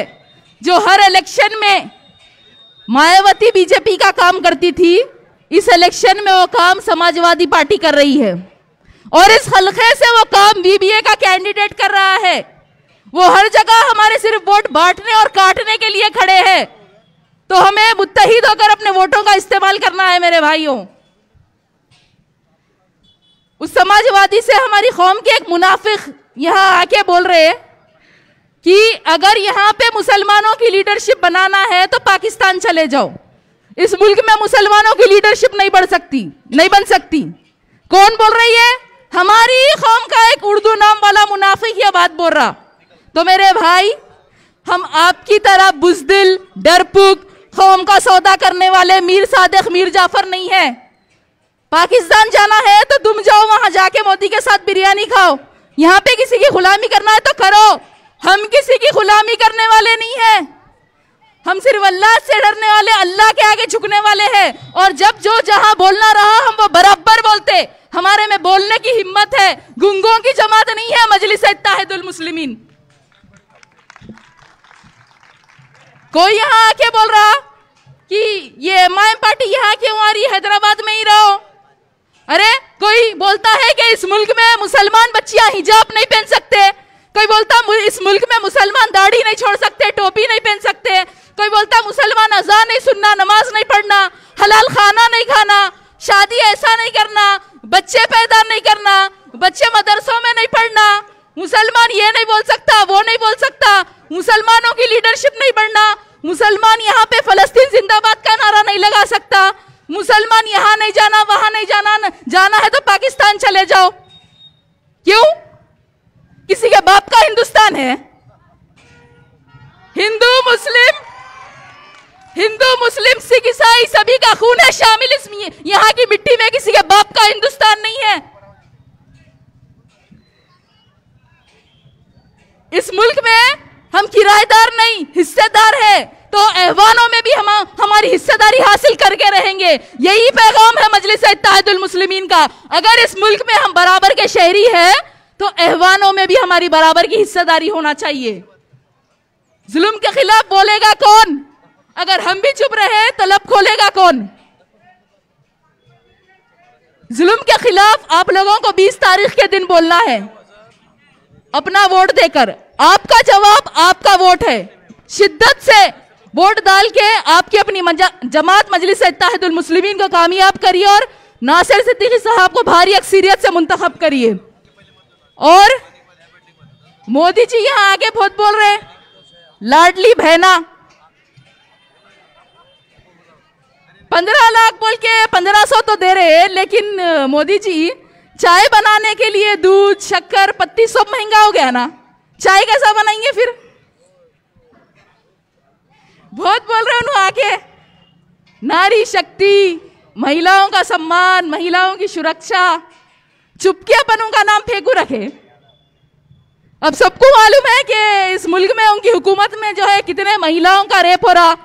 महाराष्ट्र में कितने महिलाओं का रेप हुआ, बीजेपी में कितने रेपिस्ट है, कितने रेपिस्टों को उन्हें टिकट देके कैसा इज्जत से फूलों के साथ स्वागत करते। ठीक है, वो सब जाने दो। Charity begins at home. अपने घर में अपनी खुद की बीवी को तो इज्जत दे लेना था मोदी जी। यशोदा बहन का कैसा? उनके पास क्या मैरिज सर्टिफिकेट है, उनका पासपोर्ट नहीं बन रहा, उनको भी तो इंसाफ मिलना चाहिए ना। पहले अपने घर में खुद की अपनी बीवी के साथ तो इंसाफ कर लो। बहरहाल याद रखिए, 20 तारीख के दिन हमें हमारे इत्तेहाद का मुजाहरा करना है और इन सबको एक मुंह तोड़ जवाब देना है। एक अच्छा पैगाम हमें जो है औरंगाबाद को देना है।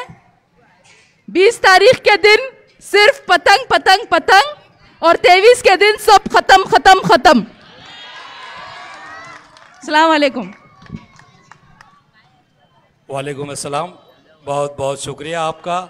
अब हम इस जलसे को आगे जारी रखते हुए हमारे डाइस पर एक ऐसी शख्सियत मौजूद है जो नंदुरबार से ताल्लुक़ रखते हैं और वहाँ के ज़िम्मेदार है रफ़त आफंदी साहब। मैं उनसे गुजारिश करूँगा कि वो माइक पर तशरीफ़ लाए। रफ़त हुसैन, सॉरी।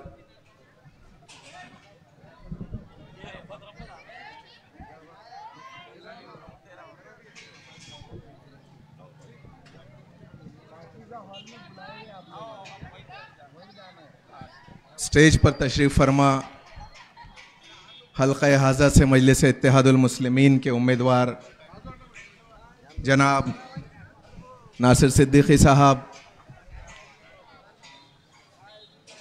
यहाँ पर मौजूद हैदराबाद से तशरीफ़ लाए हुए बैरून रियासत और दीगर अजला से तशरीफ़ लाए हुए मजलिस इत्तेहादुल मुस्लिमीन के ज़िम्मेदारान और मेरे सामने मौजूद इस इलाके से तमाम बुज़ुर्ग नौजवान साथियों और पसे पर्दा बैठकर सुनने वाले इज़्ज़त माँ और बहनों, जनाब अख्तरुल ईमान साहब जो बिहार के प्रेसिडेंट और एमएलए है, जोरदार वो हमारे बीच में इस्तेमाल तशरीफ ला कीजिए। चुके अल्हम्दुलिल्लाह। अख्तरुल ईमान एक ऐसे शोला बयान है, मुकर्रिर है और ये एक बहुत बड़े जिम्मेदार है बिहार के। दोस्तों, मैंने कई मरतबा अख्तरुल ईमान साहब को सुना है। पहली मरतबा मुझे लग रहा है कि आप लोग सुनेंगे।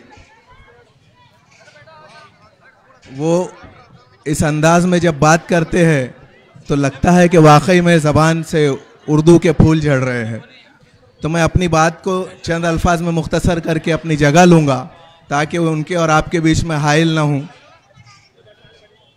आज जो सियासत अपने उरूज पर है, सियासत में तरक्याती कामों को छोड़कर सारी दूसरी दीगर बातें हो रही है।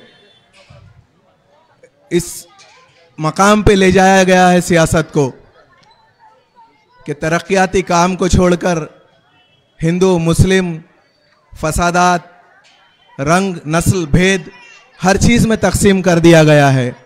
तो जाहिर है कि जिस अंदाज में हमसे गुफ्तगू की जाएगी, आज का वक्त यह है कि उसी अंदाज में सामने वाले को जवाब दिया जाए। मैं इस शेर के साथ चंद बातें रखूंगा कि जो लोग जिस अंदाज में बात कर रहे हैं उनको यहाँ से ये जवाब है कि कुछ उसूलों का नशा है, कुछ मुक़द्दस ख्वाब है। कुछ उसूलों का नशा है, कुछ मुक़द्दस ख्वाब है, हर ज़माने में शहादत के यही असबाब है।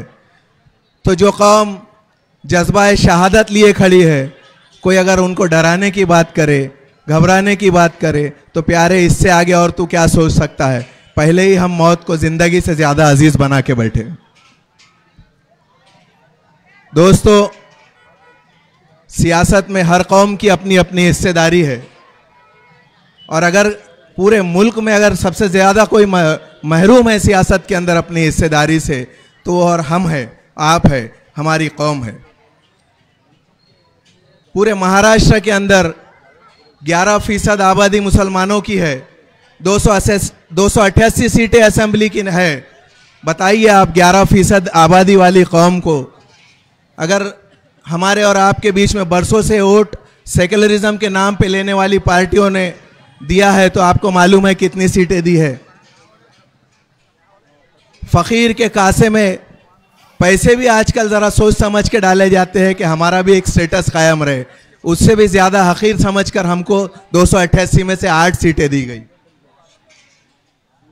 और उस पर भी जुल्म यह है कि जहाँ से उन्होंने मुस्लिम कैंडिडेट दिए, हमने ये लिहाज रखा कि हम अगर कौम और मिल्लत की बात करते हैं तो हमने उनके सामने कभी हमारे मुस्लिम के सामने मुस्लिम कैंडिडेट नहीं दिए।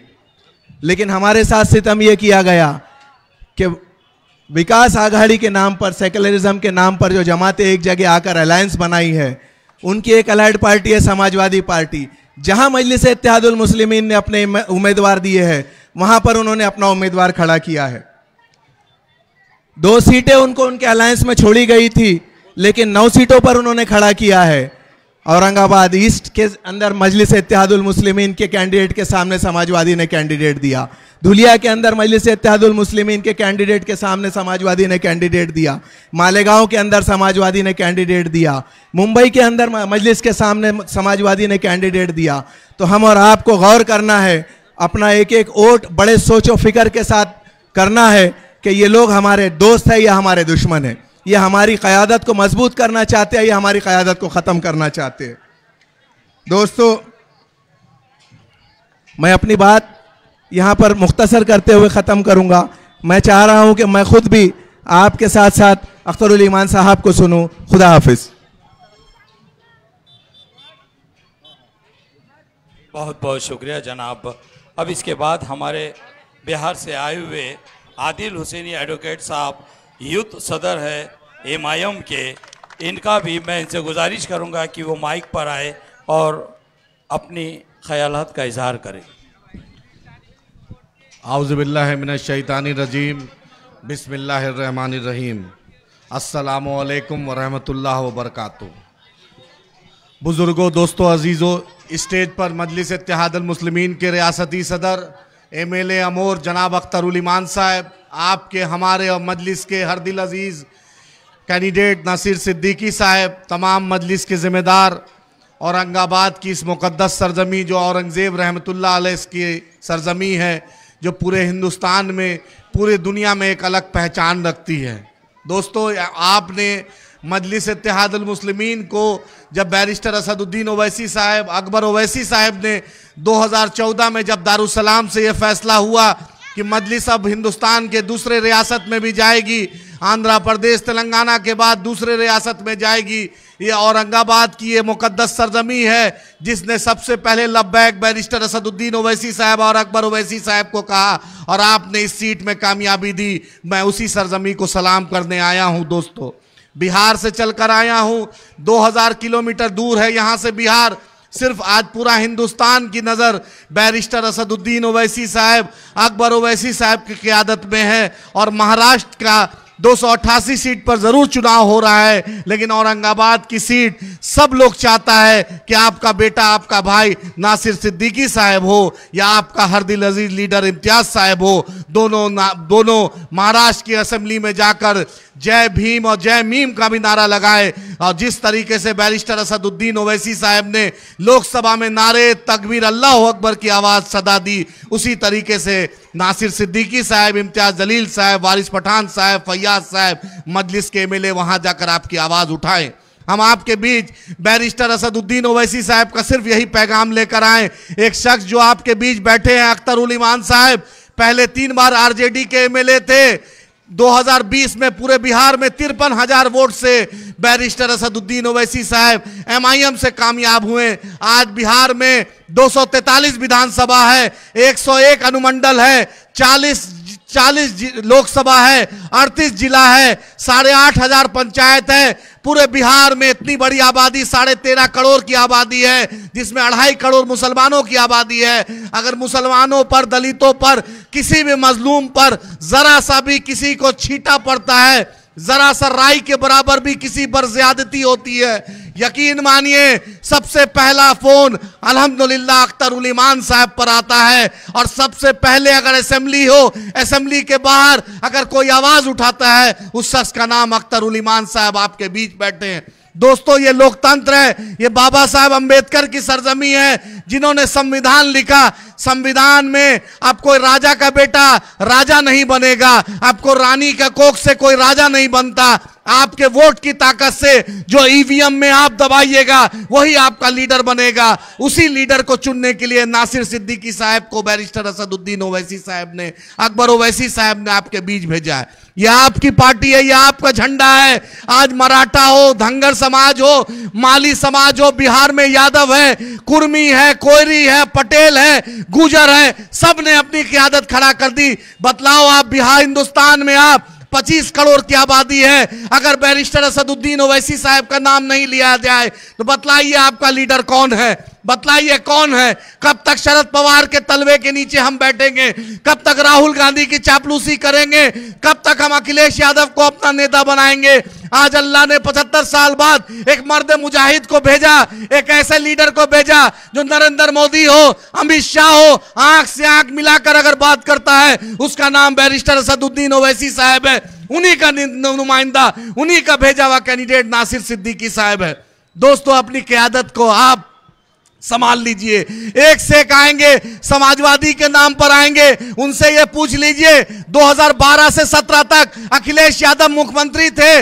मुजफ्फरनगर आजादी के बाद सबसे ज्यादा मुसलमानों पर अगर ज्यादती हुई तो अखिलेश यादव के वक्त हुई। उनका आधा कुंबा, अखिलेश यादव की छोटी बहन, छोटी भाभी भाजपा में, मुलायम सिंह के आधा रिश्तेदार भाजपा में। लेकिन अगर किसी ने सबसे ज्यादा नरेंद्र मोदी और अमित शाह के खिलाफ आवाज उठाई भाजपा के खिलाफ, उसका नाम बैरिस्टर असदुद्दीन ओवैसी साहब है।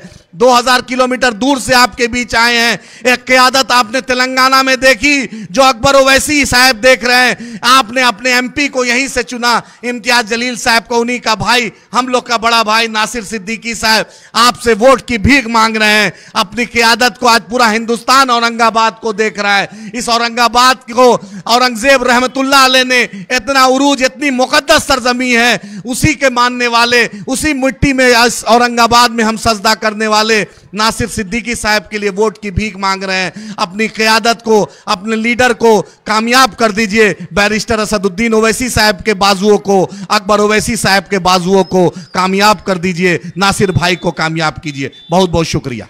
बहुत बहुत शुक्रिया जनाब एडवोकेट साहब। अब इंतज़ार की घड़ियाँ ख़त्म हुई। आप लोग जिस शख्सियत को सुनने के लिए यहाँ बेकरार थे, मैं ऐसी शख्सियत को आवाज़ देने जा रहा हूँ। हमारे लाडले उम्मीदवार नासिर सिद्दीकी साहब को सुन लीजिएगा। औज़ुबिल्लाहि मिनश शैतानिर रजीम, बिस्मिल्लाहिर रहमानिर रहीम। आज इस इंतखाबी जलसे के मौके पर बिहार से तशरीफ़ लाए बिहार प्रदेश के अध्यक्ष वो मजलिस इत्तेहादुल मुस्लिमीन के एमएलए अख्तरुल ईमान साहब, आदिल हसन साहब और तमाम ही जो कॉरपोरेटर्स बैठे हैं मजलिस के, और सामने बैठे हुए बुज़ुर्गों, भाइयों, दोस्तों, अस्सलाम वालेकुम रहमतुल्लाहि व बरकातुहू। दोस्तों, बुज़ुर्गों, साथियों, क्योंकि अख्तरुल ईमान साहब को आप लोग सुनना है, मैं तो बार बार आपके बीच आता रहूँगा, इसलिए 5 मिनट में मुख्तसर आपका वक्त लूँगा और अपनी जगह को ले लूँगा। आप जानते हैं कि विधानसभा के इलेक्शन होने जा रहे हैं और यहाँ से मैं मजलिस इत्तेहादुल मुस्लिमीन का एक उम्मीदवार हूँ और आपके सामने जो दूसरे उम्मीदवार हैं, एक शिवसेना उद्धव ठाकरे के हैं और एक शिंदे सेना का उम्मीदवार है जो अभी रनिंग एमएलए है। और बीच में एक अचानक से एक लैंडिंग हुई, पैराशूट लैंडिंग, जो कल बहुत भोग रहे थे यहाँ पर खड़े रह के। 10 साल से कहाँ सो रहे थे, सबसे पहले तो इसका हिसाब देना चाहिए।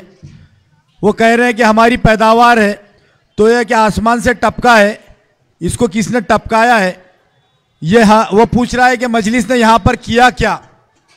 तो मैं समझता हूँ कि अल्हम्दुलिल्लाह मजलिस ने जो की वो कोई एहसान नहीं की, ये आप लोगों की दी हुई ताकत की बुनियाद पर आज मैं जिस जगह खड़ा हूँ, ये पहले 2014 में यहाँ की क्या हालत हुआ करती थी, मैं अपने दाएं जानिब बाएं जानिब जिधर भी देखूँ, आज अल्हम्दुलिल्लाह बुड्डी लैन का वो इलाका आज बेहतरीन इलाका नज़र आ रहा है।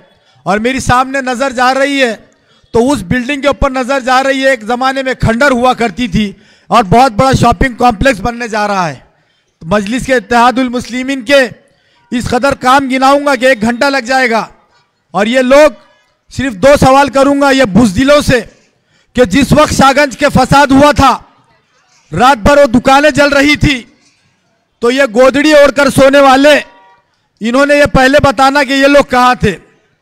मजलिस इत्तेहादुल मुस्लिमीन के तमाम कारपोरेटर्स उस जगह पर थे जहाँ पर फसाद हुआ, उसके बाद में जो भी माली नुकसान हुआ, पूरी दुकानें जला दी गई। मजलिस के सदर का मैं शुक्रिया अदा करता हूँ कि वो सारी दुकानों को अपने ज़ाती खर्च से उन्होंने तामीर करवाया और वहाँ पर न सिर्फ तामीर करवाई बल्कि उनका जितना माल था वो माल भरकर कारोबार को शुरू करवाया। ये है मजलिस इत्तेहादुल मुस्लिमीन। कहाँ थे आप लोग जब किराड़पुरे का फसाद हो रहा था? 1.5 साल पहले की बात है। आज वहाँ पर जब फसाद हुआ तो ये बड़ी बड़ी बातें करने वाले ये अपने अपने घरों के अंदर गोदड़ियाँ ओढ़ के सो रहे थे। मालूम है वहाँ पर पुलिस से फेस करना पड़ेगा। यही नासिर सिद्दीकी, हमारे साथ 6 कारपोरेटर और हमारे इम्तियाज जलील साहब सारी रात जो तो वहाँ पर रह के हमने, और अल्हम्दुलिल्लाह इम्तियाज जलील साहब ने अपनी जान पर खेलकर न सिर्फ महाराष्ट्र औरंगाबाद बल्कि सारे हिंदुस्तान को जलने से बचाया। दोस्तों, ये आप ही की दी हुई ताकत है मजलिस इत्तेहादुल मुस्लिमीन और बैरिस्टर असदुद्दीन ओवैसी साहब जो बार बार ये कहते हैं कि ये जमहूरियत है और जमहूरियत के अंदर अवाम बादशाह होती है। मेरे जैसे और वो कल जो खड़ा हुआ था गद्दार, ऐसे कई आएंगे और कई चले जाएंगे, लेकिन मजलिस का और आपका रिश्ता इंशाअल्लाह ताला हमेशा कायम रहेगा। मैं आप तमाम लोगों को यही कहूँगा कि आपने जिस तरह मजलिस इत्तेहादुल मुस्लिमीन को एक छोटी सी जमात समझ जाता था। आज आप देखिए कि तेलंगाना भी यहाँ बैठा है, बिहार भी यहाँ बैठा है, महाराष्ट्र भी यहाँ बैठा है और कई इलाकों से और कई स्टेट से जो है तो आज मजलिस के जिम्मेदारान यहाँ पर बैठे हैं। ये मजलिस जो एक छोटी सी पार्टी आज सारे हिंदुस्तान के कोने कोने में बस रही है, ये आप लोगों की दी हुई ताकत है।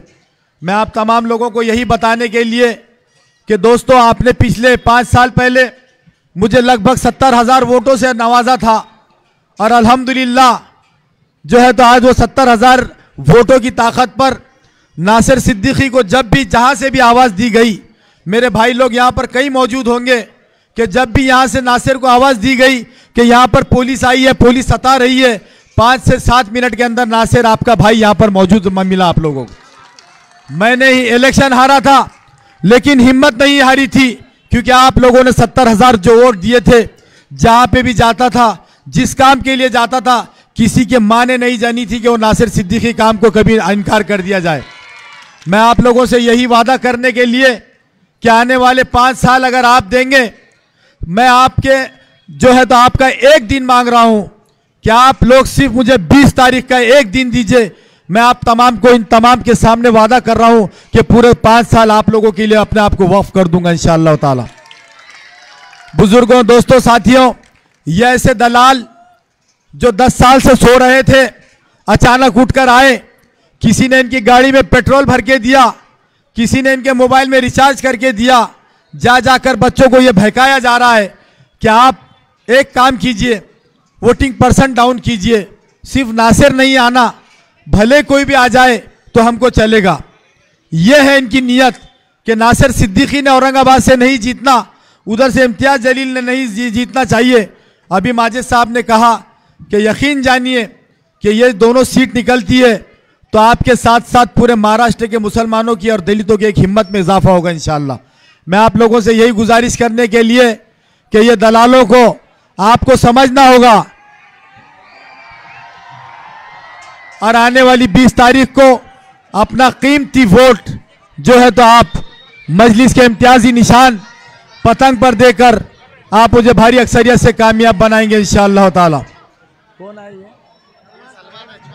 सलमान साहब यहाँ पर तशरीफ ला चुके हैं। HYC जो सोशल मीडिया के ऊपर आपने इनको देखा, आज जिंदा देखने के आपको नसीब में आया है।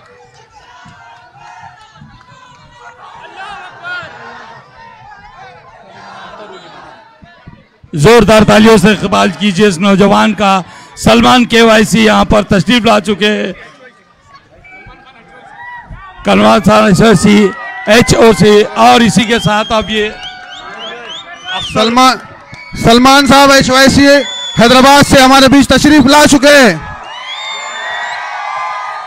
अब मैं इस कार्यक्रम को आगे जारी रखते हुए और हमारे दरमियान में जिनको आप सुनने के लिए बेचैन थे,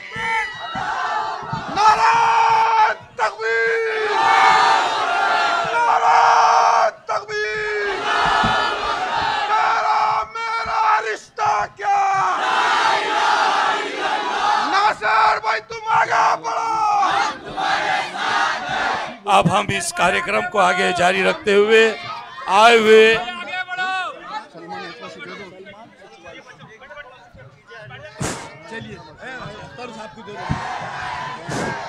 देखिए ये जलसा, और आप लोग खुसूसी आप बुढ़ी लाइन वालों इतने खुशकिस्मत है कि ऐसी ऐसी शख्सियत आपके हाथ दरमियान में आई है। तो मैं जिस घड़ी का इंतजार था, ऐसी शख्सियत शोला बयान मुकर्रिर जनाब,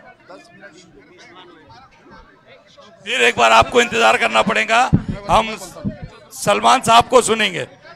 नौजवानों के, हिंदुस्तान के नौजवानों की धड़कन जनाब सलमान साहब HYC हमारे बीच तशरीफ ला चुके हैं। मैं उनसे कहूंगा कि अपने ख्यालात का इजहार करें। औरंगाबाद, औरंगाबाद जिंदाबाद, औरंगाबाद, औरंगाबाद। अब आइए सलमान साहब।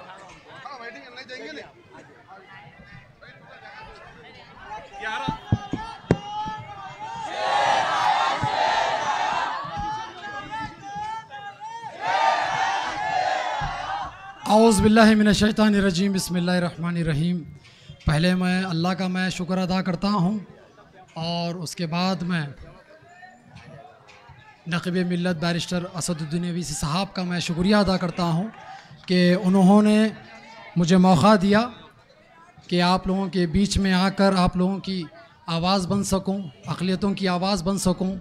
और उसके बाद मैं स्टेज पर तशरीफ़ फरमा हमारे नासिर सिद्दीकी भाई और हमारे अख्तरुल ईमान साहब और स्टेज पर तशरीफ़ फरमा जब पूरे जमात के ज़िम्मेदारान और यहाँ पर मौजूद नौजवान बुज़ुर्ग और मेरी इज़्ज़तदार माँ और बहनों को अस्सलाम वालेकुम रहमतुल्लाहि व बरकातहू।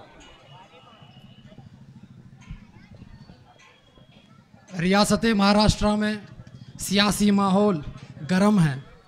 आप सब वाकिफ़ है कि सियासी माहौल गर्म है और काफ़ी सियासी जमातें आप लोगों के दरमियान में आएगी और आपको बहकी बहकी बातें करेगी, बांटने की कोशिश करेगी, मुसलमानों को तोड़ने की कोशिश करेगी, कुछ पैसे देने की कोशिश करेगी। आप लोगों को पैसे ले लो और नासिर भाई को वोट दे दो। आज महाराष्ट्र में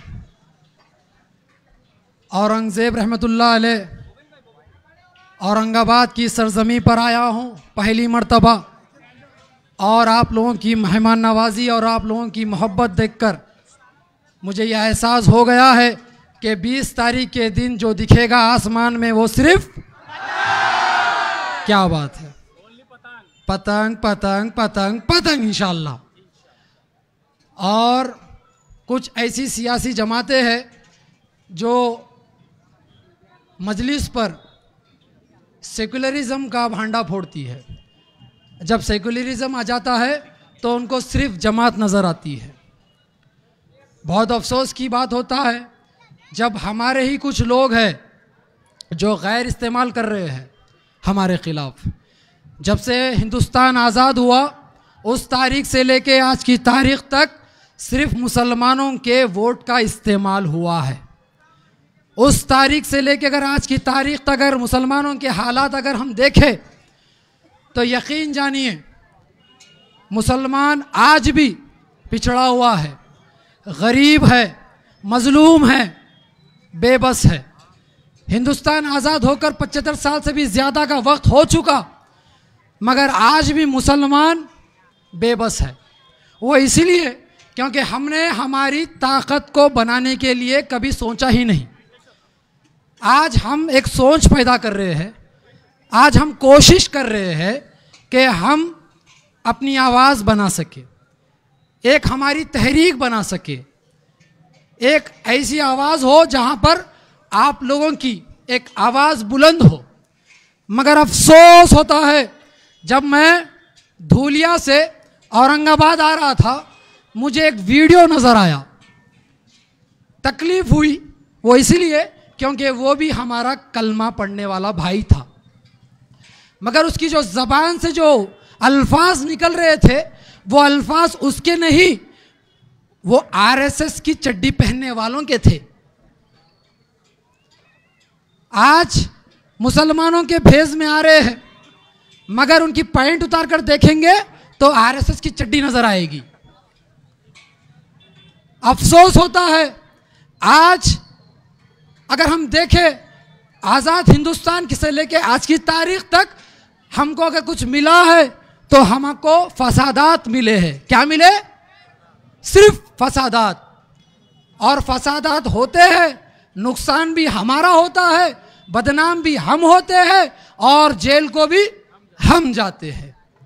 और जब हमारी जब परेशानी आती है तो ये जो सेकुलर का जो भांडा फोड़ते हैं इनके मुंह में लड्डू आ जाता। क्या आ जाता? लड्डू आ जाता। जब रसूलुल्लाह की शान में गुस्ताखी होती फिर लड्डू आ जाता। जब 5 साल में जब इलेक्शन आ जाता आपके पैर पकड़कर भीख मांगते हैं वो आपके वोट की। आप मुझे वादा करो जब वो आपके दहलीज पर आएंगे आप गूंगे बहरे अंधे हो जाना। क्या होना? गूंगे बहरे अंधे हो जाना। वो क्यों? हमारे मसलों पे तुम भी गूंगे बहरे अंधे थे, हम आपके लिए भी गूंगे बहरे अंधे हो गए। चले जाओ। सिर्फ हमको 20 तारीख के दिन क्या नजर आएंगी? क्या बात है। तो मैं जब आ रहा था धूलिया से औरंगाबाद महाराष्ट्र में, मैं 9 दिन से हूँ, कोशिश कर रहा हूँ कि हमारी कुछ आवाज़ मजबूत हो, एक तहरीक मजबूत हो, मगर हमारे ही कुछ ऐसे मुनाफिक जो हमारे खिलाफ साजिश रच रहे हैं। उसका कहना था उस वीडियो में कि अगर मुसलमानों की लीडरशिप अगर पैदा करना है, मुसलमानों की आवाज़ बनना है, मुसलमानों के साथ खड़ना है, तो तुम पाकिस्तान चले जाओ। क्यों? तुम्हारे बाप की जागीर है हिंदुस्तान। तुम्हारे बाप की जागीर है क्या हिंदुस्तान? आप यकीन जानिए ये ऐसे मुनाफिक है जो आपको सवाल करना होगा जब आपके दहलीज पर आएंगे, गिड़गिड़ाएंगे, आपकी वोट की भीख मांगेंगे। आप उनसे कह देना कि हम हमारा लीडर चुन चुके, इंशाल्लाह 20 तारीख के दिन हमारे नासिर भाई को हम लीडर बना चुके। इंशाल्लाह आप अपना कीमती वोट नासिर भाई के हक में देकर इंशाल्लाह जिताएंगे। ना जिताएंगे? जिताएंगे ना? मुजफ्फरनगर के जब फसादात हुए, उस फसादात होने के वक्त अगर जो हुकूमत थी वो समाजवादी पार्टी की हुकूमत थी। हमारे माँ और बहनों की इज़्ज़त रेज़ी की गई, हमारे मासूम बच्चों के आंखों में सलिए डाले गए, हमारे बुजुर्गों को मारा गया, हमारे नौजवानों को शहीद कर दिया गया, 50 से ज़ायद नौजवानों को शहीद कर दिया गया, उनके घरों को, उनके दुकानों को जला दिया गया। और आज मुसलमानों के वोट मांगने आ रहे हैं यही समाजवादी पार्टी के लोग। क्या आप ऐसे लोगों को वोट देने तैयार है? क्या आपका ज़मीर गवारा करेगा? फिर आओ, हम ऑल इंडिया मजलिस इत्तेहादुल मुस्लिमीन एक ऐसी जमात है हिंदुस्तान में जो आज वक्त के फिरौन के आंखों में आंखें डालकर बात कर रही है। वो जमात कोई और नहीं, सिर्फ ऑल इंडिया मजलिस इत्तेहादुल मुस्लिमीन है। इंशाअल्लाह 20 तारीख के दिन क्या दिखने वाला है आसमान में? जरा जोर से पतंग पतंग पतंग पतंग पतंग पतंग। इंशाअल्लाह नारे तकबीर, नारे तकबीर। और भी ज़्यादा मुकर्रिर है, मैं उनको मौका देता हूँ, इंशाअल्लाह आप उनको भी सुनिए और 20 तारीख के दिन आपका कीमती वोट हमारे नासिर भाई के हक़ में दीजिए। इंशाअल्लाह उम्मीद करता हूँ कि इस महाराष्ट्र की सरजमी पर एक हक़ की आवाज़ बुलंद होगी इंशाअल्लाह। बहुत बहुत शुक्रिया जनाब सलमान साहब। अब मैं इस शेर के साथ हमारे आए हुए शेर को आवाज़ देने जा रहा हूँ। दे दे दर्द जितना देना है, हम हर दर्द सहना जानते हैं। गिरा दे हमें, हम गिरकर संभल ना जानते हैं। तेरा वक्त है इसलिए तेरी कद्र करते हैं, वरना तुझ जैसों को अपने उंगलियों के इशारे पे नचाना खूब जानते हैं। तो आइए अख्तरुल ईमान साहब।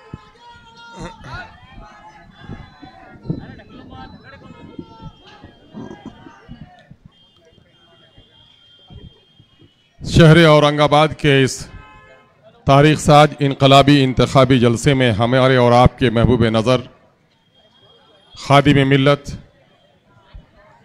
औरंगाबाद सेंट्रल के गली गली कूचे कूचे में अपनी खिदमात का सबूत देने वाले लीडर जनाब भाई नासिर सिद्दीकी साहब, हैदराबाद से तशरीफ़ फरमा कॉरपोरेटर जनाब भाई अबरार साहब, बिहार के यूथ प्रेसिडेंट जनाब भाई आदिल हसन एडवोकेट साहब, जनाब भाई रफ़त यार ख़ान साहब, विकास एरके भाई, भाई इम्तियाज़ साहब, गरीबों मजलूमों की मदद करने में एक जवासाल कायद अजीजी सलमान ज़िम्मेदारी HYC और आज के महफिल की बेहतरीन निज़ामत कर रहे मोबाइन भाई, यहाँ पर मौजूद इनकलाबी नौजवानों, मिल्लत के गयूर फर्जंदों, मुअज़्ज़ज़ तरीन उलमा कराम, मेरे मुस्लिम और गैर मुस्लिम भाइयों, मेरी नेक तरीन माओ बहनों बेटियों और मीडिया के अच्छे साथियों, वक्त कलील है और आपका यह तूफ़ानी जलसा इस बात का बय्यन सबूत है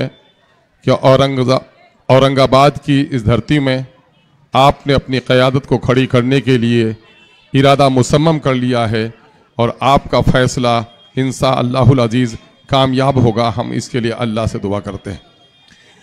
मेरे भाइयों, एक लंबे अरसे के बाद इस हलके में एक क़यादत उभर कर सामने आई जिसे आपने इम्तियाज जलील की हैसियत से जाना। औरंगाबाद जरूर मशहूर व मारूफ है, लेकिन अज़सर नौ उसको शोहरत मिली जब इम्तियाज जलील साहब को आप लोगों ने यहाँ से एमएलए और एमपी बनाकर भेजा और उन्होंने बड़ी जुर्रतमंदी के साथ अपनी जिम्मेदाराना क़यादत का सबूत दिया। मेरे भाइयों, इस वक्त मैं बिहार से चलकर यहाँ आया हूँ। मेरे ज़ाती कोई अगराज नहीं है, बल्कि पार्टी का एक सिपाही और मिल्लत के एक फर्द की हैसियत से आपसे फरियाद करने के लिए आया हूँ कि इस वक्त इलेक्शन कई जगहों पे हो रहे हैं।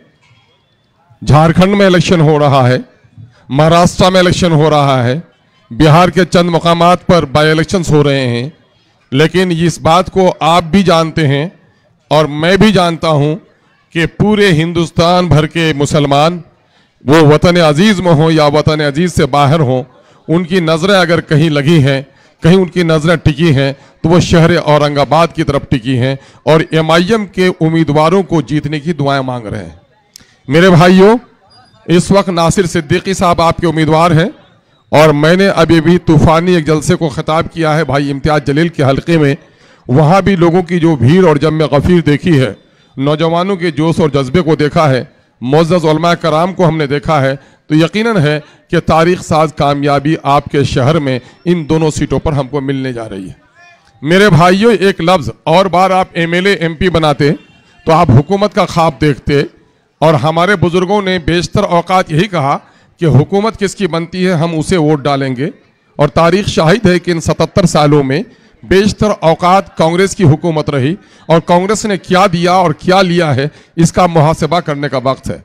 आप गवाह हैं इस बात के कि इस मुल्क में बाबरी मस्जिद के पाकीज़ा मिंबर और मेहराब के करीब मूर्ति बैठाकर अगर हिंदू मुसलमानों के दरमियान में दरार पैदा की और मुसलमानों के इस इबादत खाने को तोड़वाने का किसी ने वसीला बनाया तो उसका नाम कांग्रेस है। दफ़ा 341 में एससी और एसटी के जो मुराआत मिलने थे, मुसलमानों को महरूम करने वाली पार्टी का नाम कांग्रेस है। और यही नहीं बल्कि मुसलमान बेशुमार फसादात में भी आपने जिनकी हुकूमत बनाई उसने आपकी गर्दनें काटी है। यह वक्त तवील नहीं है कि मैं आपसे तवील गुफ्तगू करूं, सिर्फ ये कहूं कि आपने, हमारे बुजुर्गों ने यह कहा हुकूमत बनानी है और जब आप रूठ गए, जब आप नाराज हो गए, जब गुजरात में माऊ बहनों, गोधरा में माऊ बहनों की आबरू की चीख आपके कानों ने सुनी, इस्मतें लुटती हुई तस्वीर आपने देखी, बहन बिल्किस की आहो फगा आपने सुनी, तो यकीनन फिर आपने चाहा तो तख्त बदल दिया और बीजेपी को नीचे गिरा दिया। मेरे भाइयों, अगर आपके वोट में ताकत हुकूमतों बनाने की है और हुकूमतों को गिरा देने की है तो खुदा की कसम आपके वोट में ताकत अपनी नस्लों और अपनी तकदीर को संवारने की भी है। मैं आपको ये कहने के लिए आया हूं कि आप अपनी वोट की अहमियत को समझिए। जमहूरियत में जो सबसे बड़ा हथियार है वो आपका वोट है। वोट नहीं है, तलवार है। यह तलवार सिपाही को अगर आपने दिया तो वह आपकी गर्दनों की, आपके घर के इस्मत व आबरू की, आपके मालो जायदाद की तहफ़्फ़ुज़ करेगा। और अगर आपने गलती से यह शमशीर किसी जालिम को दे दिया, किसी कातिल को दे दिया, तो तलवार भी आपकी होगी, गर्दनें भी आपकी काटी जाएंगी। फैसला आपको करना है कि अपनी तलवार किसे देनी है। क़यादत क़यादत क़यादत का लफ्ज़ आप सुनते होंगे, ये औरों के यहाँ नहीं सुनते होंगे। ये लफ्ज़ क़यादत का पाकीज़ा जुमला अगर कोई इस्तेमाल करता है तो ये मजलिस के लोग ही करते हैं। नौजवानों, क़यादत क्या है मैं तुम्हें समझाना चाहता हूँ। हमारे बुजुर्ग समझदार हैं कि तुम्हारे गाँव का एक पहलवान है, उसका नाम अब्दुल पहलवान है। खड़ा होता है तो लगता पहाड़ है, जहाँ रुक जाता है भीड़ अड़ जाती है। इत्तफाक से उसके दोनों जानू हादसे में कट गए। और तुम्हारे गांव का पहलवान, आप कहते हो कि बड़ा पहलवान था, लेकिन पांव कट गए जिसके पांव के वजन 30 किलो थे। लेकिन अब क्या हो गया, अब्दुल पहलवान लंगड़ा हो गया, लेकिन अब्दुल तो है ना। दोनों बाजू जिनके वजन 20 किलो उनके थे कट गए। अब्दुल लूला हो गया, लेकिन अब्दुल है ना। लेकिन ये फर्ज करो कि अगर अब्दुल की गर्दन कट जाए तो क्या अब्दुल है? गर्दन की वजन कितनी? 4 किलो 5 किलो, बहुत सेहतमंद है। तो 30 किलो का के जानू कट गए, अब्दुल था। 20 किलो के बाजू कट गए, अब्दुल था। लेकिन 4 किलो की गर्दन कट गई तो कहते हो कि अब्दुल नहीं है। क्या कहते हो? अब्दुल की क्या कहते हो? अब्दुल की लाश है, यानी कि जिस जिस्म में सर नहीं है वो लाश है। क़यादत इसी को कहते हैं नौजवानों, जिस कौम का कोई सरदार और अमीर नहीं हो वो भी मानिंदे लाश है। तुम अपने आप को गर्दन कटी हुई उस लाश की तरह रखना चाहते हो या अपने दस्तों बाजू को कटाकर अपनी गर्दनों की हिफाजत करना चाहते हो? यकीन जानो हर गैरतमंद ये चाहेगा कि मेरे दस्तों बाजू कट जाए लेकिन मेरी गर्दन न कटे। गर्दनों का नाम ही क़यादत है और उसी का नाम सरदारी है। मैं यहाँ मजहबी हल्के के लोगों को देखता हूँ, मेरी तबीयत चाहती है कि अपने अफकार की ततहीर के लिए मैं वाक़या पेश करूँ। मेरे भाई और बुजुर्गों, नबी मुकर्रम सल्लल्लाहु अलैहि वसल्लम की हयात तैयबा 63 साल की, 40 साल जिंदगी जो ऐलान नबूवत से कबल की जिंदगी थी। ऐसा मासूम बचपन, ऐसा निराला लड़कपन और ऐसी बेदाग जवानी अरब की सरजमीन ने नहीं देखी। लेकिन 13 साल ऐलान नबूवत के बाद 13 साल आपने मक्का की गलियों में दावत दी, दावतें बामुशक्कत दी, गालियां सुनी, इस्तेज़ा बर्दाश्त की, सोशल बाइकआउट बर्दाश्त किया, रिश्ते टूटे, जिस्म लहूलुहान हुआ। लेकिन जानते हो कितने लोग कलमा पढ़ने वाले थे? 13 साल की तवील मुद्दत के बाद हिजरत करते वो वक्त 178 लोग साथ थे और चंद नफूस थे जो मक्के में रह गए थे। लेकिन वही नबी रहमत जब मदीना पहुंचे तो 2 साल के अंदर में जंग बदर और फिर 8 साल के अंदर में फतह मक्का किया। जरा गौर तो करो, मक्की और मदनी जिंदगी में फर्क क्या था? मक्की जिंदगी और मदनी जिंदगी में फर्क बुनियादी तौर पर यह था कि मक्के में दावत थी लेकिन दावत को कुव्वत नहीं थी, और जब मदीना आप पहुंच गए तो दावत भी थी, अपनी जमात भी थी और अपनी कुव्वत भी थी। न हो अगर कुव्वत नाफिजा तो इस्लाम भी फ़कत एक फलसफा है। कुव्वत का हुसूल हमारे ईमान का हिस्सा है। चूंकि बुराइयों को रोकना और नेकियों को फैलाना हमारी बुनियादी जिम्मेदारी है, इसलिए मस्जिद और मिंबर के मेहराब की हिफाजत भी करनी हमारी जिम्मेदारी है और अपनी क़यादत की जिम्मेदारी भी हमको हिफाजत करने की जिम्मेदारी है। नौजवानों, तुम जानते हो बाबरी मस्जिद के कितने सतून होंगे? 70 सतून होंगे। तुमने टूटे तो तुम आज तक रो रहे हो, लेकिन जान रहे हो पार्लियामेंट में तुम्हारे 15% हिंदुस्तान के मुसलमानों की तादाद 543 रुकनी लोकसभा में कितनी होनी चाहिए थी? 80-84 होनी चाहिए थी, लेकिन तुम्हारे 80-84 सतून टूट गए, 20-22 भी बचे हैं तो उसमें बेशतर को घुन पकड़ लिया है। अगर कोई तुम्हारी तवानाई के साथ तुम्हारी वकालत करता है तो उसका नाम कोई ऐरा गैरा नहीं है, उसका नाम बैरिस्टर असदुद्दीन अवैसी है। अपनी महफिल में संजीदगी अख्तियार रखो नौजवानों। तुम्हारे महफिल की सबसे बड़ी जो कदर मंजिलत रही है वो तुम्हारे महफिल की संजीदगी रही है।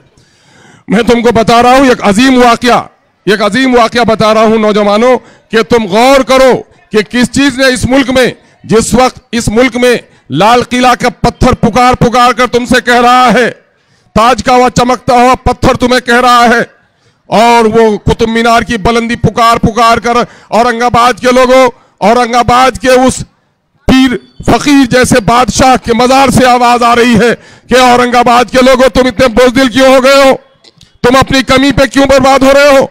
अरे सोना हमें से कम रहा है, कोयला हमें से ज्यादा रहा है, लेकिन कोयले की कीमत कभी भी सोना से ज्यादा नहीं रही है। कल तुगलक और तैमूर के जमाने में इस मुल्क में जो तुम बादशाह थे तुम्हारी तादाद बहुत ज्यादा नहीं थी, बल्कि आज से कम थी, 5 से 7% थे तो इस मुल्क में बादशाह थे। आज तो इस मुल्क में तुम 15 से 17% हो। तुम्हारे सीने में खौफ की उतारी हो गया है। आओ अपनी सफों की दरार को खत्म करो, अपने मिल्लत में इत्तिहाद को बर्पा करो और इस मुल्क की सालमियत के लिए, इस मुल्क में शरीयत के तहफ़्फ़ुज़ के लिए, इस मुल्क में बेटी की पर्दों की हिफाजत के लिए अपनी क़यादत को खड़ी करो। तुम्हें मालूम है नौजवानों, इस वक्त महाराष्ट्र के असेंबली में तुम्हारे कितने लोग होने चाहिए?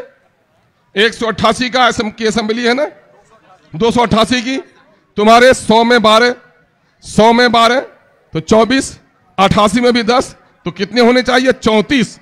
और कितने हैं? सिर्फ 9। और 9 में कितनों की आवाज सुनते हो?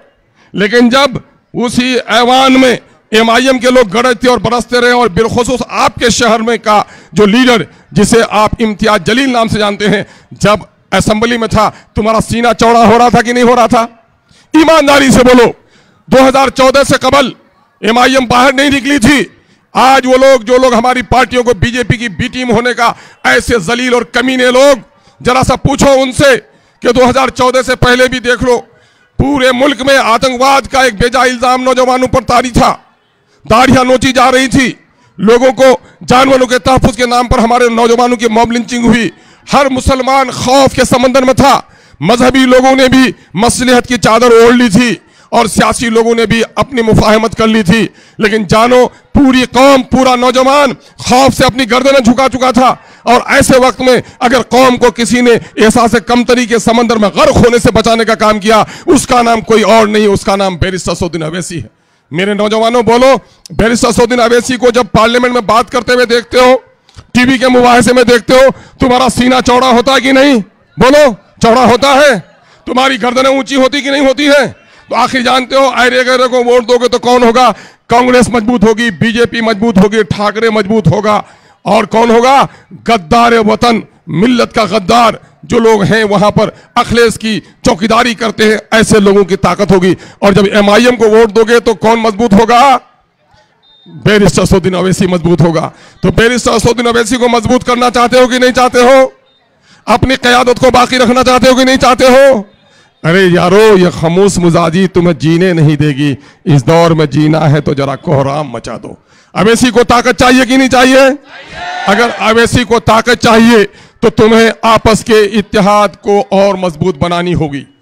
इस वक्त बहुत सारी अफवाहें फैली हैं, और मैंने एक बात अभी कही है, या अल्लाह का करम है, उलमा की नूरानी पेशानियों को मैं देख रहा हूं, और जाहिर है मैं दीन की तफहीम और तौज़ीह नहीं कर सकता, लेकिन जो कुछ आपके कदमों में बैठकर मैंने सीखा है, मैं चाहता हूं कि वो तत्हीर हो जाए। आप ये बताइए कि नबी मुकर्रम सल्लल्लाहु अलैहि वसल्लम जब मदीना पहुंचे थे तो वहां लोग खजूर की दरख्तों में खुशकाज कपड़े बांधते थे। आप सल्लल्लाहु अलैहि वसल्लम ने कहा यह क्या करते हो? तो लोगों ने छोड़ दिया, लेकिन इत्तेफाक से उस बार खजूर की फसलें कम आई, और साहबा ने पूछा या रसूलुल्लाह, हमने ये अमल छोड़ दिया तो कहीं इसकी वजह से तो फसल में कमी नहीं आई? आप सल्लल्लाहु अलैहि वसल्लम ने कहा ज़राअत के बारे में तुम ज़्यादा बेहतर जानते हो। मेरे भाइयों, हर एक शख्स का मैदान होता है। यहाँ कोई फ़िक़्ह का मसला हो, दीनी मसाइल हो, तो हम अपने उलमा, अपने अकाबिरीन, मुस्लिम पर्सनल का मामला हो तो उनके फतवे का हम इंतज़ार करते हैं। चांद की तारीख़ों के लिए, ईदैन की नमाज के लिए उनके फैसले के बगैर हम कदम नहीं उठाते हैं। यकीनन है कि उसका वो मकाम है कि हम उसकी पैरवी करें, लेकिन मैदान सियासत का सहसवार तो इस वक्त बैरिस्टर सौद्दीन अवैसी है। यकीन जानो, अपने अमीर की अताअत हम पर फर्ज है। इस वक्त कोई खलीफतुल मुस्लिमीन नहीं है कि किसी एक का फैसला सादिर होगा।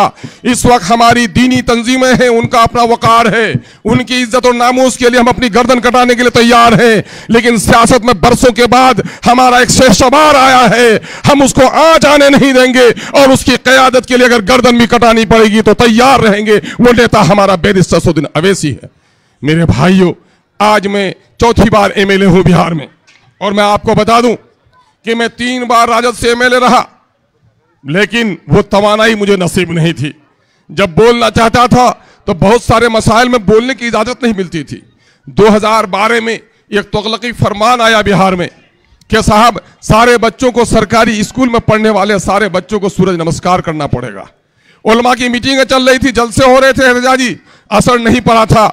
यही खादिम था, और असेंबली में हमने आवाज लगाई कि ये बिहार देश के बनाए हुए संविधान पर चलेगा कि नागपुर के कानून पर चलेगा। बीजेपी के लोगों ने मेरे गिरबान को पकड़ने की कोशिश की, मुझे पाकिस्तानी और जिन्ना का समर्थक कहा, लेकिन अल्लाह ने सियासत में ताकत दी है कि जो फैसला पिछले 3 महीने से वापस नहीं हो रहा था, मेरी आवाज उठाने से 3 दिनों में उस फैसले को वापस लेना पड़ा। ये ताकत होती है।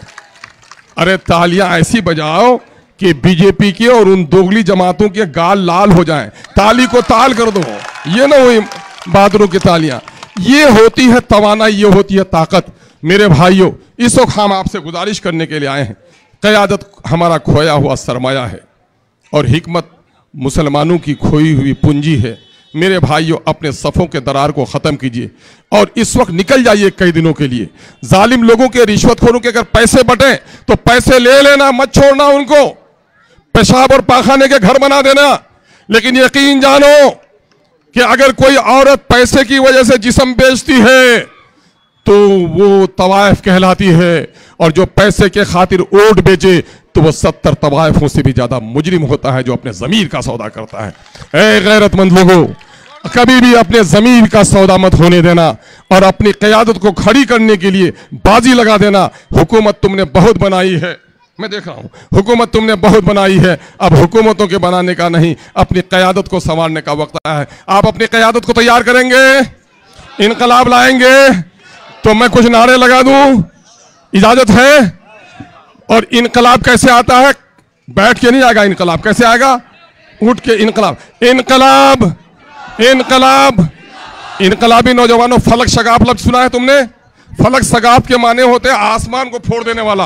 आओ नारे लगाओ कि इनकलाब, इनकलाब, बैरिस्टर सऊदी अवैसी, बैरिस्टर सऊदी अवैसी, नासिर सिद्दीकी, नासिर सिद्दीकी। मैं बिहार से चलकर आया हूं, बिहार की एमआईएम ने एक नारा दिया है, मेरा साथ दो। मैं जो जुमले कहूं वो जुमले दोहराओ। आओ मेरे साथ दो। मैं कह रहा हूं, सबको दिया है हमने वोट, सबको दिया है हमने वोट, सबने दिया है हमको चोट। अच्छा, चोट खाया हुआ जब बिल्ली गुस्से में आती है नोच लेती है, और शेर जब घायल होता है तो दहाड़ता है। चोट के बाद भी आवाज, सबने दिया है हमको चोट, सबने दिया है हमको चोट, अब न देंगे इन बेईमानों को वोट। अब अपनी पार्टी अपना वोट, अपनी पार्टी अपना वोट। इनकलाब, बैरिस्टर सऊदी अवैसी, औरंगाबाद के नौजवान भाई नासिर सिद्दीकी, बहुत बहुत शुक्रिया। सलाम आदाब। अब इस्तकबाल होने जा रहा है हमारे अख्तर मेहमान साहब का, अनीस खान साहब, साबिर शेख और